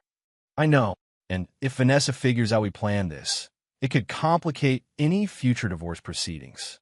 She could claim we manipulated her. Only if she has proof. And if we're just asking honest questions over dinner, what's there to prove? Leah smiled. You really are dangerous, aren't you? I'm learning. They spent the next hour planning. What questions to ask, how to stage the evening, when to apply pressure, and when to let Rex hang himself with his own words. By the time they finished, James felt like he was preparing for a hostile negotiation, not a dinner party. One more thing, Leah said as James was leaving.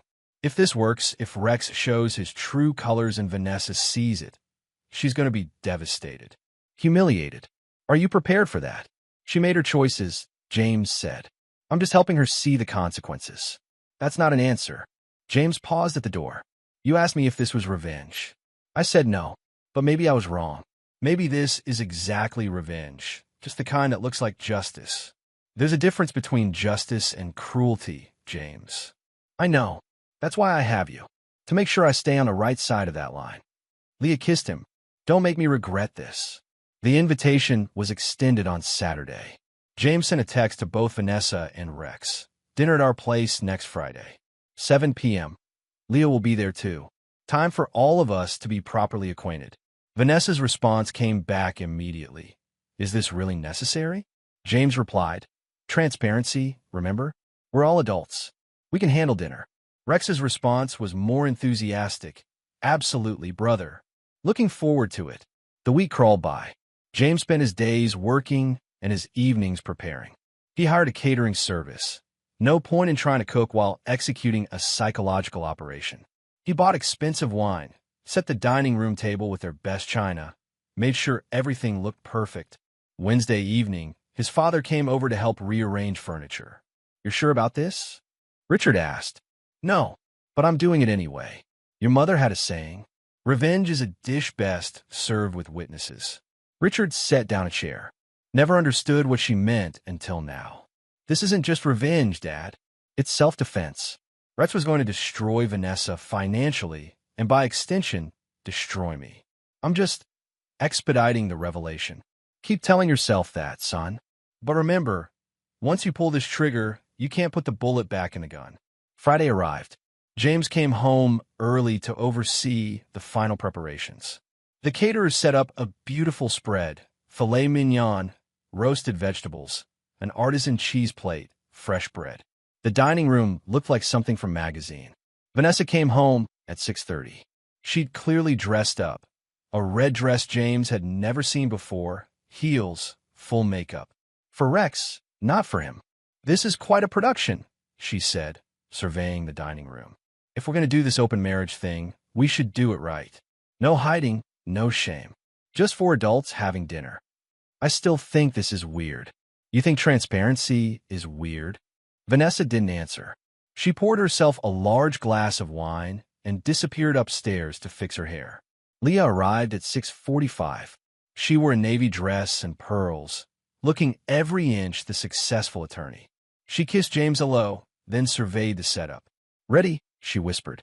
Ready. Rex arrived at 7 sharp, carrying flowers and a bottle of champagne. He dressed up too, designer suit, expensive watch, cologne that probably cost more than the champagne. James, Vanessa, and you must be Leah. Rex shook everyone's hands enthusiastically. This is so great. Really breaking down barriers here. They sat for dinner. For the first 30 minutes, conversation was light. Rex talked about his latest property deals. Leah discussed a recent case she'd won. James described his current project. Vanessa laughed at Rex's jokes and touched his arm frequently. Then, over the main course, Leah made her first move. So Rex, Vanessa mentioned you on your own firm. That must be challenging in this economy. It's definitely a grind, Rex said. But I love being my own boss. No one telling me what to do, you know. Must require significant capital, Leah continued.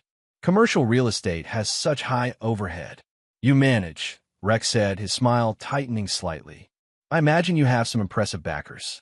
Or is it mostly your own investment? James watched Rex's face. The man was realizing this wasn't just small talk. Mix of both, Rex said vaguely. Interesting. I've handled a few cases involving real estate firms. The liability structure can be so complex.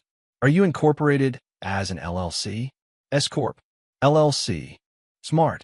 Provides good protection from personal liability. Though, of course, if there are any irregularities in client fund management, that protection can evaporate pretty quickly. The temperature in the room dropped 10 degrees. Vanessa looked confused. Rex's smile was now completely gone. I run a clean operation, Rex said. Of course. Leah took a sip of wine. I didn't mean to imply otherwise. I'm just always fascinated by business structures. Occupational hazard. So how long have you been running your firm? 3 years. And before that, I worked for Marcus & Associates. Left to start my own thing. James knew this was a lie. Rex had been fired from Marcus & Associates for misrepresenting properties to clients. He glanced at Leah, who clearly knew it too. Entrepreneurial spirit, Leah said. I admire that, though I imagine it's been tough, especially with the lawsuits. Rex's fork clattered onto his plate. What? Oh, I'm sorry. I assumed you'd mentioned it to Vanessa. When you're dating someone, it's usually good to be transparent about litigation. You're facing several lawsuits, aren't you? For misrepresentation? Vanessa turned to Rex. Is that true? They're frivolous, Rex said quickly. Disgruntled clients who didn't understand the market. For disgruntled clients, Leah said mildly. All with the same complaint. That's what I'd call a pattern. Who the hell are you to investigate me? Rex stood up, his face red. I'm a divorce attorney. I investigate everyone. Leah remained seated, calm. It's what I do. James decided to join in. Rex, it's fine. We're all being transparent here. Remember? That's the whole point of this dinner. So why don't you tell us about your consultation with Herman and Associates last month? Rex's face went pale. I don't know what you're talking about. Herman and Associates. Divorce attorneys. You met with them on September 18th. Asked about maximizing alimony claims and whether a wife could be held liable for a husband's business debts. James pulled out his phone and showed Rex a photo. Danny had gotten pictures of Rex entering the law firm. Want to explain what that was about? Vanessa stood now too. Rex, this is entrapment. Rex shouted. You set me up. We had dinner, James said calmly, and asked some questions. If the answers make you uncomfortable, maybe examine why that is. You're a gold-digging con artist, Leah said, her voice cutting. You saw Vanessa as a meal ticket. Get her to divorce James, marry you quickly, then divorce her and take half of everything she has while claiming alimony because your business is failing. Did I miss anything? Rex looked at Vanessa, then at James and Leah. He seemed to realize there was no way out. Fuck you, he said. Fuck all of you. He grabbed his jacket and stormed out. The door slammed so hard it rattled the windows. Silence filled the dining room. Vanessa stood frozen, her wine glass trembling in her hand. Then she turned to James. You planned this, she whispered. Yes. You humiliated me. I saved you from being used. By humiliating me in front of your lawyer girlfriend. By showing you the truth about a man who was going to destroy you financially. James stood. Vanessa, he was using you. You were a mark, nothing more. And you're any better? You set this whole thing up to what? Prove you're smarter than me. Leah stood. I should go. No, Vanessa said. Stay. Let's all enjoy this wonderful transparent dinner we're having. She grabbed the bottle of wine and refilled her glass with shaking hands. Vanessa, James started. When did you start planning this? She demanded. The moment I asked for the open marriage? The moment you met her? She pointed at Leah. Was any of this real, or was it all just some elaborate trap? The transparency clause was real, James said. Everything I did, I told you about. I met with Leah as a client. I told you I might have feelings for her. I told you we were dating. I followed every rule we set. And Rex, I had him investigated, found out what he was planning, decided you deserved to know. By ambushing me at dinner, would you have believed me if I'd just told you? James asked, would you have listened if I'd said Rex was using you? Vanessa opened her mouth, then closed it, because they both knew the answer. I'm going to a hotel, she finally said. I can't be here right now. Vanessa, don't. She grabbed her purse and coat. Just don't. After she left, Leah started clearing plates. James helped her in silence. They worked together, loading the dishwasher, putting away leftovers, wiping down counters. That went about as well as could be expected, Leah said finally. She hates me. Right now, yes. But she'll realize you were right. Eventually. Will she? James sat on the couch, suddenly exhausted. Or will she just resent me forever for showing her how blind she was? Leah sat beside him. James, I need to ask you something, and I need an honest answer. Okay, are you in love with me? Or did you just need me to execute this plan? James looked at her, really looked at her. I don't know if I'm in love yet, but I know that when I'm with you, I feel like I'm becoming who I was always supposed to be. And when this is all over, whether we stay together or not, I'll be grateful I met you. That's the most honest thing anyone's ever said to me, Leah said softly. She kissed him, and they stayed on the couch until dawn, talking about everything and nothing, while James's marriage crumbled around them. Chapter 6, The Fallout. Vanessa stayed gone for 3 days. She ignored James's calls and texts, didn't respond to his emails. Her location sharing showed she was at the Peninsula Hotel downtown, one of the most expensive in the city. On the 4th day, she came home while James was at work and packed 2 suitcases. She left a note on the kitchen counter, staying with my mother for a while. Need space to think. James called his father. It's happening. The divorce? I think so. She's gone to her mother's in Evanston. That's Carrie Morton, right? The woman who thinks you're not good enough for her daughter. That's the one. James had met Vanessa's mother exactly 4 times in 5 years of marriage. Carrie Morton was old money from Lake Forest, the kind of woman who measured people by their surnames and country club memberships. She'd made it clear from day one that James, the son of a construction worker, wasn't what she'd envisioned for Vanessa. Then you know she's already talking to lawyers, Richard said. He was right. 2 days later, James received a letter from Whitmore and Associates, a high-end divorce firm. It was a formal notification that Vanessa had retained them as counsel and requested a separation agreement. James called Leah immediately. They're moving fast, she said after reading the letter. Whitmore is aggressive. They're going to push for alimony, claim you forced her into the open marriage arrangement, paint you as controlling. Can they do that? They can try. But we have the transparency agreement, remember? She signed it. She agreed to the terms. And we have documentation of her affair starting before she even asked for the open marriage. When do we respond? Not yet. Let them make the first move. File the petition, show their hand. Then we counter. James hung up and stared at his empty house. This was what he'd known was coming. What he planned for. So why did it feel like he'd lost something? His phone rang. Vanessa's mother. James. Carrie's voice was ice. I think you should know that my daughter is devastated. Absolutely devastated. Mrs. Morton, you manipulated her. You tricked her into this open marriage farce, then humiliated her with your lawyer friend. That's not what happened. No, because from what Vanessa tells me, you orchestrated the entire situation to make her look like a fool. What I did, James said carefully, was protect her from a con artist who was planning to marry her, then divorce her and take her money. But I understand that's not the version she told you.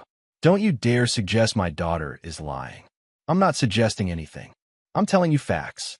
I have documentation of Rex O'Connor's plans, his failing business, his consultations with divorce attorneys. If Vanessa wants to ignore that and paint me as the villain, that's her choice. You're a cold man, James Bolton. My daughter deserves better. Maybe she does.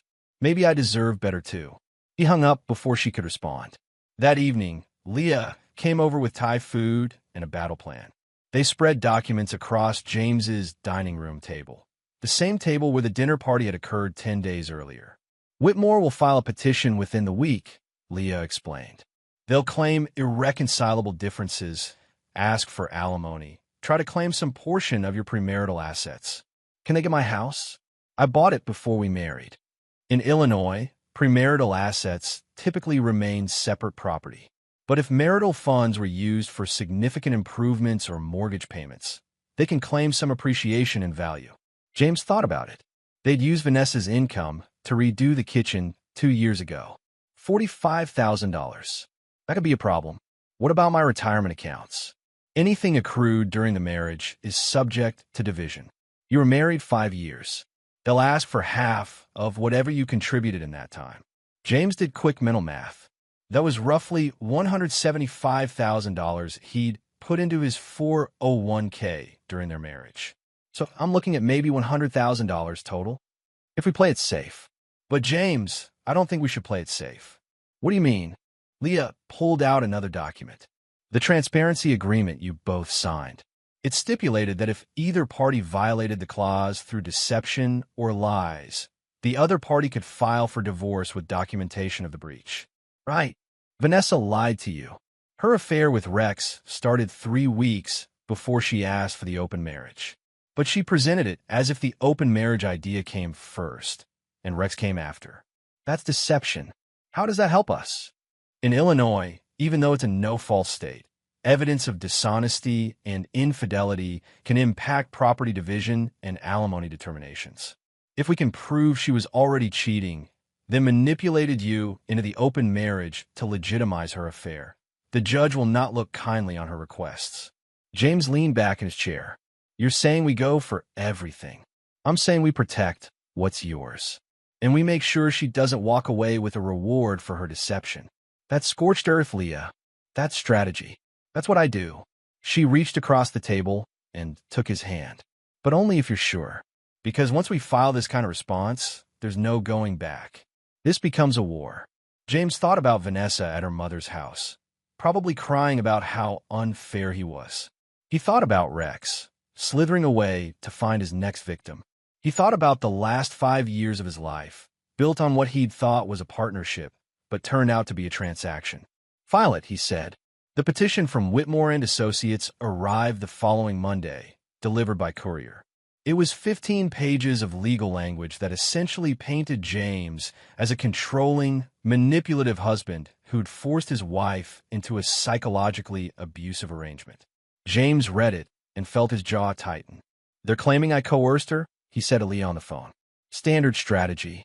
They have no proof, but they're hoping you'll settle to avoid the embarrassment of a trial. We're not settling. Good, because I prepared our response. Want to see it before I file. They met at her office. Leah's response was a thing of beauty, precise, devastating, and backed by documentation.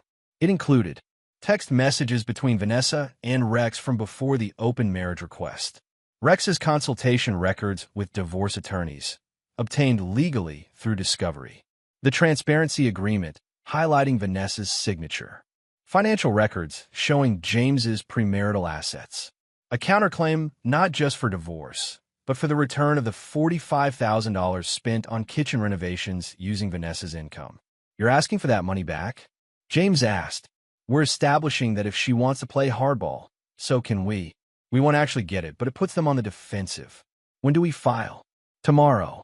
And James. Leah looked up from her papers. Prepare yourself. This is about to get ugly. She was right. The response hit the Morton family like a bomb. Within hours of the filing, James's phone was ringing off the hook. Vanessa's mother, her brother, her aunt, all calling to tell him what a monster he was. He ignored them all, but he couldn't ignore Vanessa herself. She showed up at the house late that evening, mascara running, eyes wild. How dare you? She screamed from the doorway. How fucking dare you claim I manipulated you? Vanessa, don't do this. No, you don't get to be the victim here. I'm the one who got cheated on. I didn't cheat on you. We had an open marriage. Your idea.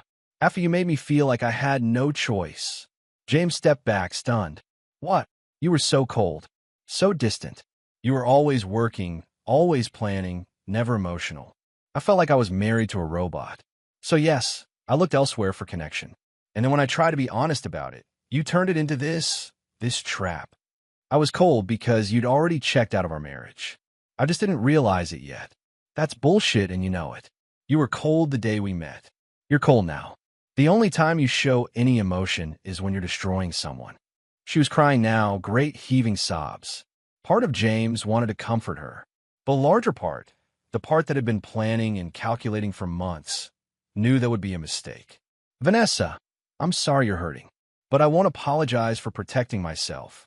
Protecting yourself? You destroyed me. No, Rex destroyed you. I just made sure you saw it.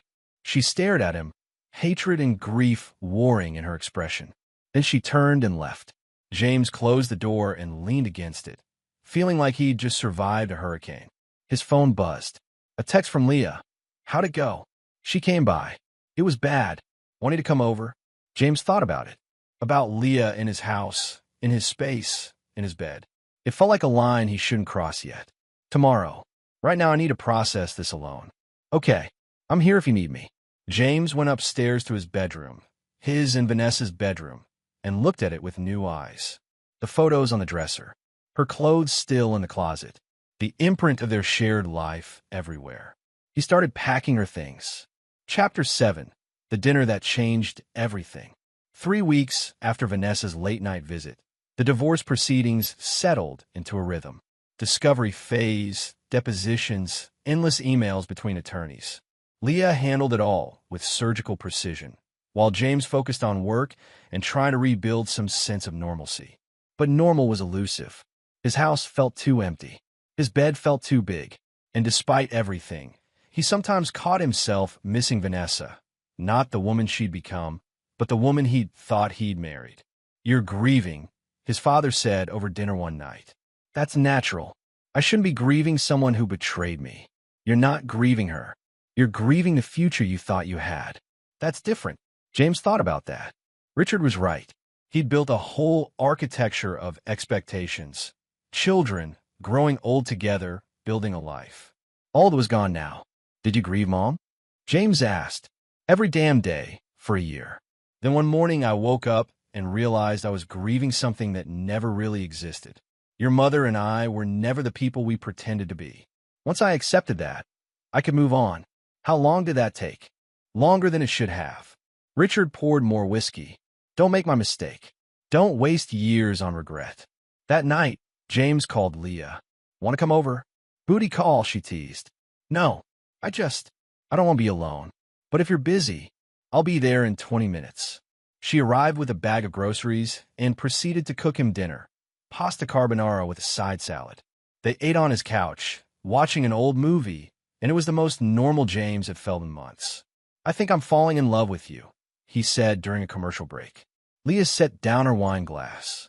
"You think? I know I should be more sure, but I'm still processing the end of my marriage, and I don't want to rush into something new just because it feels good." That's the most emotionally mature thing I've ever heard. Leah kissed him. "Take your time. I'm not going anywhere." They made love that night in James's bed, the bed he'd shared with Vanessa. Tomorrow he'd buy a new one. But tonight, he reclaimed this space for himself. The next morning, Leah was still there when his doorbell rang at 8 a.m. James answered to find Vanessa standing there, looking haggard. Behind her was Rex O'Connor. "What the hell?" James said. "We need to talk," Vanessa said. "All of us." "This is a really bad idea," James started, but Leah appeared behind him in his t-shirt, her hair tousled from sleep. "Everything okay?" she asked. Vanessa's face went through several emotions. "Wow, that didn't take long." "Vanessa, you need to leave," James said. "No, I need you to hear me out." She glanced at Rex. "We both do." Against his better judgment, James let them in. They all sat in the living room. James and Leah on the couch, Vanessa and Rex in chairs across from them. "I'm dropping the divorce petition," Vanessa said. James blinked. "What?" "I'm dropping it. I've been doing a lot of thinking, and I realize I made mistakes. We both did. But I think we can fix this." "Vanessa, hear me out. The open marriage was a mistake. Rex was a mistake." She didn't even glance at Rex when she said this. "But you set me up, James. You humiliated me to prove a point. That's not okay either. So what are you proposing?" Leah asked, her attorney voice activated. "I'm proposing we both withdraw our petitions. We go to marriage counseling. We try to fix what got broken." James looked at Rex, who was sitting there looking uncomfortable. "And what's his role in this?" "I'm just here for moral support," Rex said quickly. "Bullshit," James said. "You're here because you realize if Vanessa divorces me, she's not going to have the money you thought she would. So now you're encouraging her to reconcile, so you can keep your access to the gravy train." Rex's face flushed. "That's not." "Get out," James said. "Both of you." "James, please," Vanessa started. "No, you don't get to come here with your con artist boyfriend and ask me to give you another chance. You don't get to act like this is some mutual failure when you're the one who cheated, lied, and then tried to paint me as the villain when I called you on it." "I made mistakes," Vanessa shouted. "I'm trying to make it right." By bringing him here? By asking me to go to counseling while you're still seeing the man who is planning to destroy you financially? James stood. Get out. Both of you. Now. You're with her. Vanessa pointed at Leah. How is that different? Because I told you about Leah from the start. Because I followed every rule we set. Because I didn't lie. James was surprised by how calm his voice was. The difference is honesty, Vanessa. Something you never gave me. Vanessa stood, tears streaming down her face. You're a bastard. Maybe, but I'm an honest one. After they left, Leah wrapped her arms around James from behind. That was intense. She's desperate. Rex probably put her up to it, convinced her that staying married was better than divorce. Because in a divorce, she gets half of your marital assets. In a reconciliation, he gets access to all of it. Exactly. James turned to face her. This isn't over, is it? Not by a long shot. Leah was right. Over the next 2 weeks, Vanessa's strategy became clear. She started showing up at James's workplace, bringing him lunch, acting like the concerned wife. She sent him long emails apologizing, promising to change, begging for another chance. James saved every email, every voicemail, every text. Documentation. His colleagues started asking questions.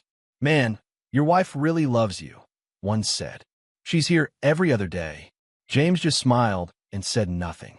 Then came the social media campaign. Vanessa started posting photos of them from happier times, with captions about working through challenges and love conquering all. She tagged James in every post. She's trying to control the narrative, Leah explained. Make it look like she's the reasonable one trying to save the marriage, while you're the cold husband who won't forgive.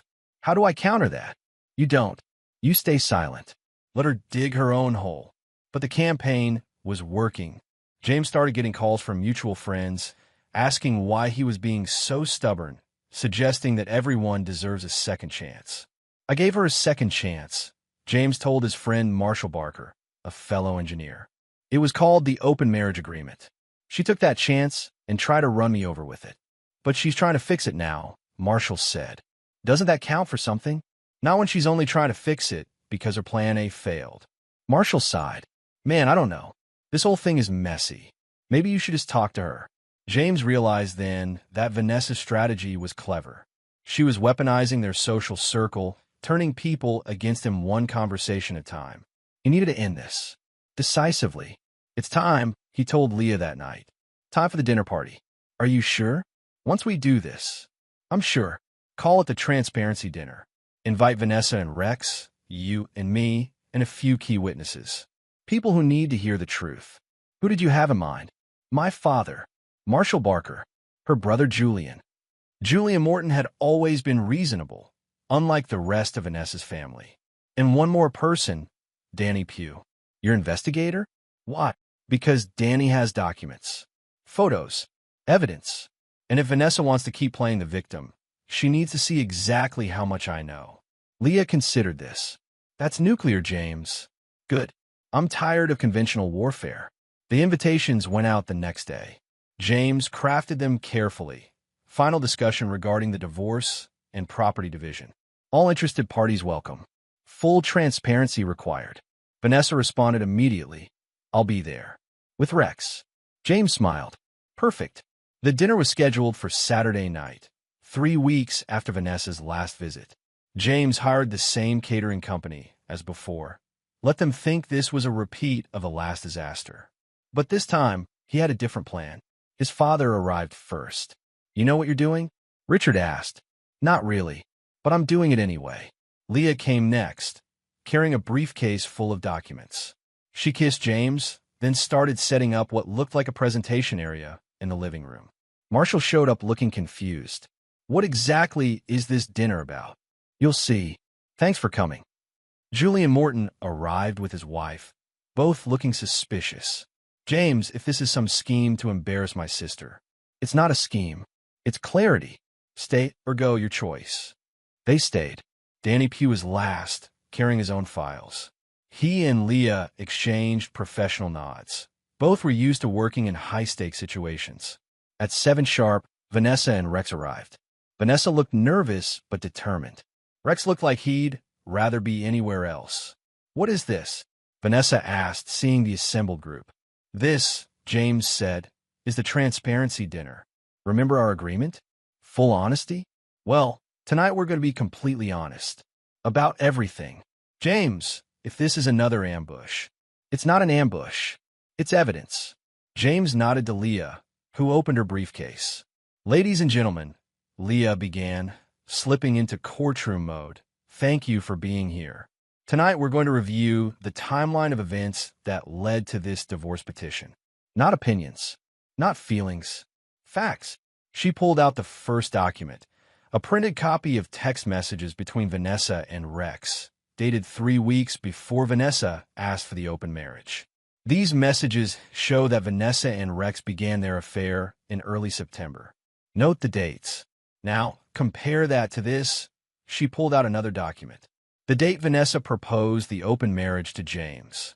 September 25th, 3 weeks after the affair began. So what? Vanessa said, but her voice was shaking. I already admitted we were seeing each other. You admitted it after the fact, but you presented the open marriage as if it was the cause of the affair, not the result. That's deception. Leah pulled out more papers. Next, let's discuss Rex O'Connor's financial situation. This isn't relevant, Rex said, standing. Sit down, Richard said quietly. There was something in his voice that made Rex obey. Danny took over. Rex O'Connor, 3 bankruptcies, currently being sued for clients. His real estate firm is underwater, losing approximately $15,000 per month. He has 6 months of operating capital left, maximum. Danny displayed photos on his tablet. Pictures of Rex entering Herman and Associates. On September 18th, Rex consulted with a divorce attorney. According to notes obtained during discovery, he specifically asked about marrying someone with assets, then divorcing them and claiming alimony. Vanessa turned to Rex. Is that true? It's taken out of context, Rex said weakly. Actually, Danny continued, we have audio from that consultation. Would you like to hear it? Rex's face went white. How did you? Herman and Associates recorded all client consultations for liability purposes. During divorce discovery, those recordings became available. Danny hit play. Rex's voice filled the room. So if I marry someone who makes good money, and then we divorce, I can claim alimony even though I'm the man? And what if I have business debts? Can those be shielded if her name isn't on the business? The recording played for 2 minutes. By the end, Vanessa was crying. You were using me, she whispered. Baby, no, I was just exploring options. Get out. Vanessa, get the fuck out of my sight. Rex looked around the room, saw no allies, and left. The door closed behind him with a quiet click. Leah gave Vanessa a moment, then continued. Now let's discuss the divorce petition your attorney filed. It claims James coerced you into the open marriage arrangement. It claims emotional abuse. It claims he manipulated you. Leah pulled out more documents. The transparency agreement, signed by both James and Vanessa. This agreement was your idea. You signed it willingly. Every step of the way, James followed the rules you both set. He told you about meeting me. He told you about our relationship developing. He was transparent, as agreed. He set me up, Vanessa said. No, he gave you rope, and you hanged yourself with it. Leah's voice wasn't cruel, just factual. You made choices, Vanessa. Those choices had consequences. Now you're facing them. Julian Morton spoke up. Van, is all of this true? The affair started before the open marriage. Vanessa nodded, crying. And you didn't tell James? I was going to, she sobbed. But then I thought if we opened the marriage, it wouldn't matter. It matters because you lied, Julian said quietly. Jesus, Van, what were you thinking? Marshall looked at James. Why didn't you just tell me all this? Because I knew Vanessa would claim I was lying, that I was manipulating the narrative. But now you've heard it from a third party. Now you have evidence. James turned to Vanessa. I didn't want to destroy you. I wanted to save our marriage. But you made that impossible. And then when I tried to protect myself, you made me the villain. I'm sorry, Vanessa whispered. I know, but sorry doesn't fix this. What happens now? Julian asked. Leah answered. Now we finalize the divorce. No alimony. No claim to James's premarital assets. Clean split of marital assets accumulated during the marriage. minus legal fees incurred defending against false claims of abuse. That's fair, Julian said. He looked at his sister. Van, sign it. This needs to end. Vanessa looked around the room. At her brother, at Marshall, at James's father, at James himself. She looked like she was seeing everything clearly for the first time. Okay, she said. I'll sign. Leah pulled out papers, already prepared, of course. Vanessa signed them there in James's living room, witnessed by everyone present. After Vanessa left with her brother, Marshall and Danny also departed. James, his father, and Leah were left alone in the dining room, surrounded by documents and the remnants of a marriage. That, Richard said, was the most surgical demolition I've ever seen. It was necessary, James said. Was it, though? Leah asked quietly. James, we won. But at what cost? What do you mean? I mean, you just destroyed that woman in front of her family and friends. That's not victory. That's carnage. She would have destroyed me if I'd let her. Maybe. Or maybe she was just a confused, selfish person who made bad choices and would have backed down eventually. Leah gathered her papers. I need to know something. Did you enjoy that? Any part of it? James thought about it honestly. Had he enjoyed watching Vanessa's face as the evidence piled up? Had there been satisfaction in her tears? No, he said. I didn't enjoy it, but I don't regret it either.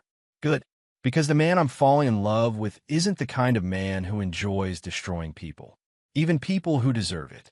After they left, James sat alone in his house. He'd won. The divorce would be finalized within weeks. He'd protected his assets, his reputation, his future. So why did he feel so empty? Chapter 8, The Aftermath. The divorce was finalized 6 weeks later.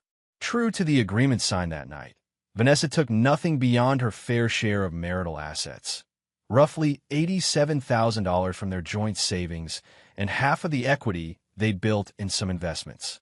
James kept the house, his retirement accounts, and his sanity. But the victory felt hollow. James threw himself into work. He took on a massive new project, a 30-story mixed-use tower in the West Loop. It consumed his days and most of his nights. When he wasn't working, he was with Leah, building something that felt more real every day. I'm worried about you, she said one night over dinner at her apartment. Why? Because you're working 70-hour weeks. Because you barely sleep. Because you're running from something. I'm not running. I'm building. Same thing sometimes. Leah reached across the table. Talk to me. What's really going on? James set down his fork. I keep thinking about that dinner. About Vanessa's face when she realized Rex was using her. About how she looked at me like I was a monster. You protected yourself. Did I? Or did I just destroy her because I could? James rubbed his eyes. Leah, I had all that evidence. I could have just used it in court. But instead, I staged that dinner. I made sure her brother was there. Her friend. I wanted witnesses. Why? Because you wanted the truth to come out. Or because I wanted revenge. And I dressed it up as justice to make myself feel better about it. Leah was quiet for a moment. You're right. James looked up, surprised. What? You're right. Part of what you did was revenge. But James, that doesn't make you a monster. It makes you human. She hurt you. She betrayed you. And yes, you hurt her back. That's what people do. But I'm supposed to be better than that. I'm supposed to be the architect of my own life, the man who plans everything, who controls everything. And maybe that's the problem. Leah came around the table and knelt beside his chair. Maybe you can't control everything. Maybe sometimes life just fucking happens, and all you can do is deal with the mess. James pulled her close. When did you get so wise? I've seen about 500 divorces. You learn things. They sat there for a while, James processing this revelation. He'd spent his whole life trying to be like his father, strong, controlled, strategic. But maybe that wasn't the only way to be strong. The next morning, James called his father. Can I come over? Need to talk. Richard's apartment smelled like coffee and sawdust. He'd been building a bookshelf. They sat on his small balcony, overlooking the Chicago skyline. You look like hell, Richard observed. Thanks. What's eating you? James told him everything. About the guilt, the questions, the nagging feeling that he'd crossed a line somewhere. Richard listened without interrupting. When James finished, his father was quiet for a long time. You know what your mother said to me the day she left? Richard finally asked. What? She said, Richard, you're the strongest man I know. But that strength is like living with a brick wall. I can't breathe anymore. I didn't understand it then. But I do now. What do you mean? I was so focused on being strong, on never showing weakness, that I forgot how to be human. I forgot that sometimes strength means admitting you're wrong, admitting you're hurting, admitting you need help. Richard looked at his son. You're stronger than I ever was, James. You're smarter, more successful, better planned. But don't make my mistake. Don't confuse strength with invulnerability. What should I do? About what? The divorce is done. You won. I don't feel like I won. Then maybe you need to figure out what winning actually means to you. James thought about that all day. What did winning mean? Keeping his assets? Protecting his reputation? Making sure Vanessa paid for her betrayal? Or was winning something else entirely? That evening, James did something unexpected. He drove to Evanston, to the Morton family home where Vanessa was staying. Julian answered the door. James, what are you doing here? I need to talk to Vanessa. 5 minutes. That's all. Julian studied him, then nodded. Wait here. Vanessa came to the door wearing sweatpants and an old college t-shirt. Her hair was in a messy bun, and she had no makeup on. She looked fragile. What do you want? She asked. To apologize.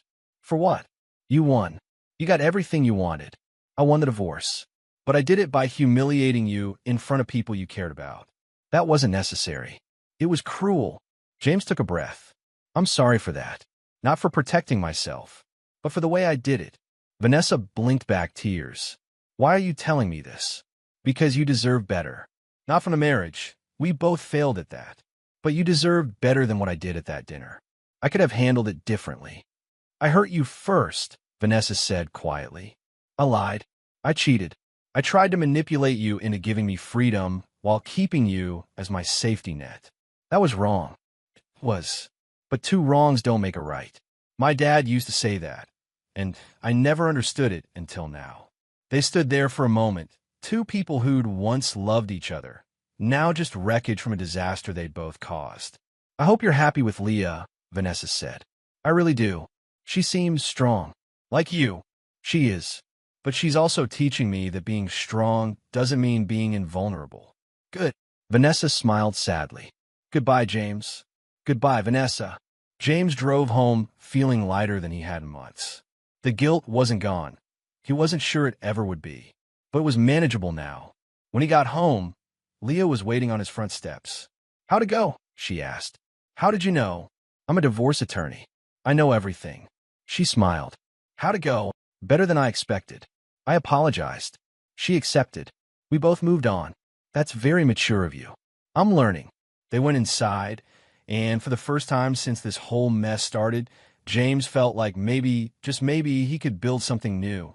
Not on the ruins of his marriage, but on the foundation of who he was becoming. The next few months were different. James still worked hard, but he made time for other things. Dinners with Leah, weekends with his father, beers with Marshall, whose respect he'd earned back by showing that he could be strong without being cruel. He even started going to therapy, something he'd never thought he'd need, but Leah had insisted. Everyone needs therapy after a divorce, she'd said. Even the winners. His therapist, a no-nonsense woman named Beverly Stevenson, had helped him untangle his feelings about control, strength, and vulnerability. You built your whole life around being the architect, Beverly said during one session. But James, you can't architect people. You can only architect buildings. People are messy and unpredictable. The sooner you accept that, the happier you'll be. So what do I do instead? You be flexible. You adapt. You build structures that can bend without breaking. She smiled. Like your buildings. The best ones can withstand earthquakes because they're designed to move. James thought about his tower in the West Loop. The twisted glass facade that made it look like it was dancing in the wind. He designed it to flex, to give, to survive stress by adapting to it. Maybe he needed to do the same. 3 months after the divorce was finalized, James got a call from an unknown number.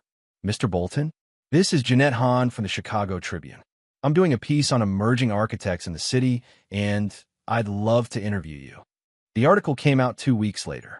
It was flattering, discussing his innovative designs, his rapid rise, his vision for sustainable urban development.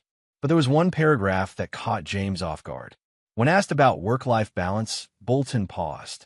"I used to think balance meant control," he said, "that if I planned everything perfectly, I could have it all. But life doesn't work that way. Now I focus on building things that matter, buildings, relationships, a future, and I let the rest be messy." It's a philosophy that seems to be working.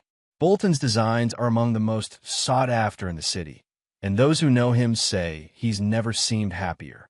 Leah framed that article and hung it in her office. "Why?" James asked. "Because it reminds me why I fell in love with you. Not because you're perfect, but because you're willing to admit you're not." "I love you too," James said. He'd been wanting to say it for weeks, but waiting for the right moment. "I know," Leah said, smiling. "I'm a divorce attorney, remember? I can read people." They moved in together that spring. Not to James's brownstone, too many memories, but to a new condo in the South Loop with floor-to-ceiling windows overlooking Lake Michigan. "New beginnings," Leah said as they unpacked boxes. "New architecture," James agreed. One evening, while they were arranging furniture, James's phone rang. "Vanessa." He almost didn't answer, but something made him pick up. "James? Hi. I hope I'm not bothering you." "Not at all. What's up?" "I just wanted to let you know. I'm seeing someone. His name is Stephen Douglas. He's a high school teacher. Nothing flashy, nothing exciting. But he's kind and honest, and I think I might actually love him." "That's great, Vanessa. I'm happy for you." "Thanks." "And James? I'm sorry. For everything. You weren't the only one who handled things badly. I should have been honest from the start. We both should have. But we learned, right?" "Yeah, we learned." She paused. "Be happy, James. You deserve it. You too." After he hung up, Leah came over and wrapped her arms around him. "That was big of you," she said. "It was time. She's moving on. I moved on. No point carrying that anger around. Look at you, being all emotionally mature." Beverly would be proud. They finished unpacking and ordered pizza. Later, sitting on their new couch in their new home, James realized something profound. He'd spent so long trying to architect the perfect life that he'd forgotten the most important rule of design. Buildings are meant to be lived in, not just looked at. His marriage with Vanessa had been a beautiful structure that was hollow inside. But this thing with Leah, it was messy, complicated, built on the ruins of something else. But it was real, and real was better than perfect any day. Chapter 9. Building Forward. A year after the divorce, James Bolton stood in the lobby of his completed tower in the West Loop. The twisted glass facade caught the afternoon sunlight, sending rainbow refractions across the marble floors. It had taken 3 years to design and build, but it was finally done. "It's beautiful," Leah said, standing beside him. "It's imperfect," James corrected. "The third-floor windows don't align exactly the way I drew them. The lobby ceiling is 2 inches lower than specified. The loading dock entrance had to be moved because of utility conflicts. And yet it's still beautiful." "Yeah, it is." James smiled. "I'm learning that perfection is overrated." They walked out into the plaza, where the building's dedication ceremony was about to begin. James's father was there, along with Marshall and several other colleagues. Even Julian Morton had come, having maintained a tentative friendship with James after the divorce. Mayor Annie Kimball gave a speech about innovation and the future of Chicago architecture. James accepted an award from the American Institute of Architects. Photos were taken. Hands were shaken. But the moment James would remember most came afterward, when a young architecture student approached him. "Mr. Bolton, I'm studying your work in school. Can I ask you something?" "Of course. How do you know when a design is finished? Like, when do you stop revising and say, 'This is it'?" James thought about it. A year ago, he would have said something about meeting all specifications, achieving perfection. But now, "You never really know it's finished," he said. "You just reach a point where it's good enough to stand on its own, where adding more would make it worse, not better. That's when you step back and let it exist." The student nodded thoughtfully and walked away. "Good advice," Leah said. "I was talking about more than buildings." "I know." That evening, they hosted a small dinner party at their condo. Richard came, along with Marshall and his wife, Danny and his girlfriend, and a few other close friends. It was casual, warm, full of laughter and bad jokes, and the kind of easy conversation that comes from genuine connection. At one point, James found himself on the balcony with his father, both of them holding beers and watching the city lights. "You did good, son," Richard said. "With the building? With everything. The building, the divorce, moving on. You did good. I made a lot of mistakes. We all do. The trick is learning from them." Richard took a sip of beer. "You know what I regret most about your mother leaving?" "What?" "I didn't fight for her. I let her go without really trying to understand why she was unhappy. I was so busy being strong that I forgot to be present." He looked at James. "Don't make that mistake with Leah. She's good for you. Don't take that for granted." "I won't." Inside, Leah was telling a story about a particularly contentious divorce case, making everyone laugh with her deadpan delivery. James watched her, really watched her, and felt grateful. Later, after everyone had gone home, James and Leah stood in their kitchen doing dishes together. "Penny for your thoughts," Leah said. "I was thinking about Vanessa." "Yeah, about how I thought I'd built the perfect life with her. The perfect marriage. But I'd actually just built a facade. Something that looked good, but had no foundation. And now I'm trying to build something real. Even if it's messy, even if it's not perfect." He dried his hands and pulled her close. "I'm trying to build something that can bend without breaking. Like your buildings. Like my buildings." Leah kissed him. "I have something to tell you." "What?" "I've been offered a partnership at a firm in New York. Perkins and Douglas is opening an East Coast office, and they want me to run it." James felt his stomach drop. "New York?" "I haven't said yes. I wanted to talk to you first." "What do you want to do?" "I want to go. It's an incredible opportunity. But I don't want to go without you." James thought about it. About his life in Chicago, his projects, his connections. About starting over in a new city. A year ago, the thought would have terrified him. He'd spent his whole life building roots here. But now? "Then I'll come with you," he said. "James, you have your practice here. Your building just opened. You can't just leave." "Sure I can. I could design buildings anywhere. And honestly, maybe it's time for a new chapter." He smiled. "New city, new architecture, new beginnings." "You're sure?" "I'm sure. We'll figure it out together." They moved to New York that summer. James opened a satellite office of his firm, started networking with East Coast developers, and quickly found that his Chicago reputation had preceded him. Within 6 months, he had 3 projects in various stages of design. Leah thrived in her new role, building the New York office of Perkins and Douglas into one of the city's premier family law firms. They got engaged on a cold December evening on the Brooklyn Bridge with Manhattan glittering behind them. "I was thinking we should have a long engagement," Leah said, looking at her ring. "Take our time planning the wedding." "How long? 2 years? 3? How about next spring?" Leah looked surprised. "That's fast. I spent 5 years in a marriage that was wrong from the start. I don't want to wait years to start one that's right." "You're sure?" "I'm sure. Marry me next spring. Small ceremony, just family and close friends. Nothing fancy, just real." "Just real," Leah agreed. They were married in April in Central Park under a cherry blossom tree. Richard was James's best man. Julie and Morton came, representing Vanessa's side of the family with genuine warmth. Danny served as a groomsman. Marshall flew in from Chicago. Leah's father, a retired public defender, walked her down the aisle while her mother dabbed at her eyes. The ceremony was short, personal, perfect in its imperfection. James's voice cracked when he said his vows. Leah's hands shook when she put on his ring. The photographer missed the kiss because he was checking his camera settings. And none of it mattered because it was real. At the reception, held at a small restaurant in Greenwich Village, Richard pulled James aside. "Your mother would have been proud of you," he said. "You think so? I know so. You became the man I couldn't be. Someone who's strong but not rigid. Someone who can adapt without losing themselves." Richard raised his glass. "To new architecture." "To new architecture," James agreed. 5 years later, James Bolton stood in another lobby of another completed building. This one in Brooklyn, a revolutionary affordable housing complex that had won international acclaim.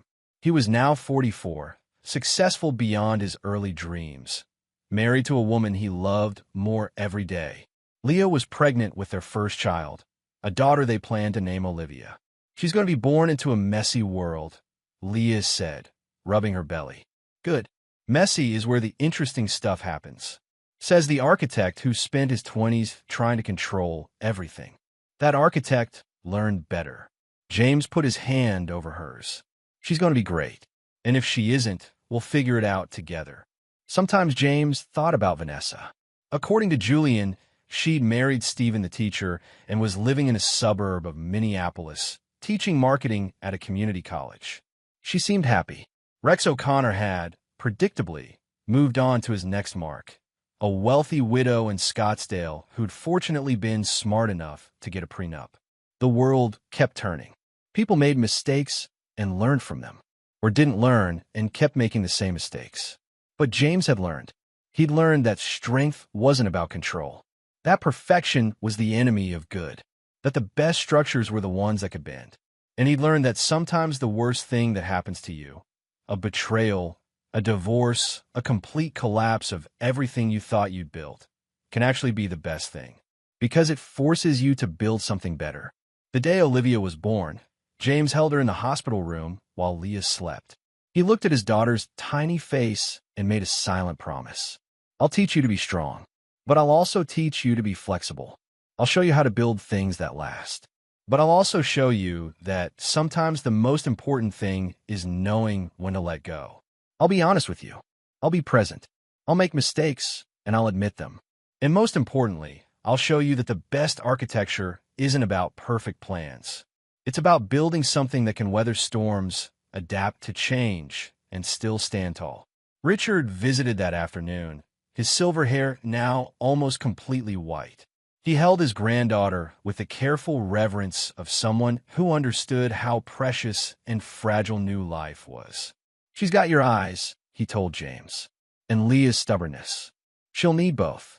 Richard handed Olivia back to James. You're going to be a good father, son. Better than I was. You were a great father.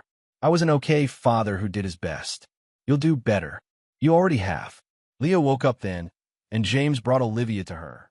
Watching his wife and daughter together, James felt something he'd never experienced before: complete peace. Not happiness exactly, because happiness was temporary, but peace, contentment, the knowledge that he was exactly where he was supposed to be.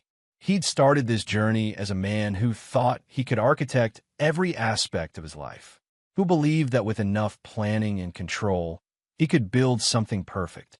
He'd ended it as a man who understood that life wasn't about perfect plans. It was about building something strong enough to handle imperfection, something flexible enough to bend without breaking, something real enough to matter. And standing there in that hospital room, with his wife and newborn daughter, surrounded by the messy, unpredictable, absolutely imperfect reality of life, James Bolton finally understood what winning actually meant. It meant this. It meant being present, being honest, being strong enough to be vulnerable. It meant building forward, always forward, even when you didn't know exactly where you were going. It meant love, not the perfect, poetic love of movies and songs, but the real, complicated, sometimes messy love of actual human beings trying their best. That was the architecture that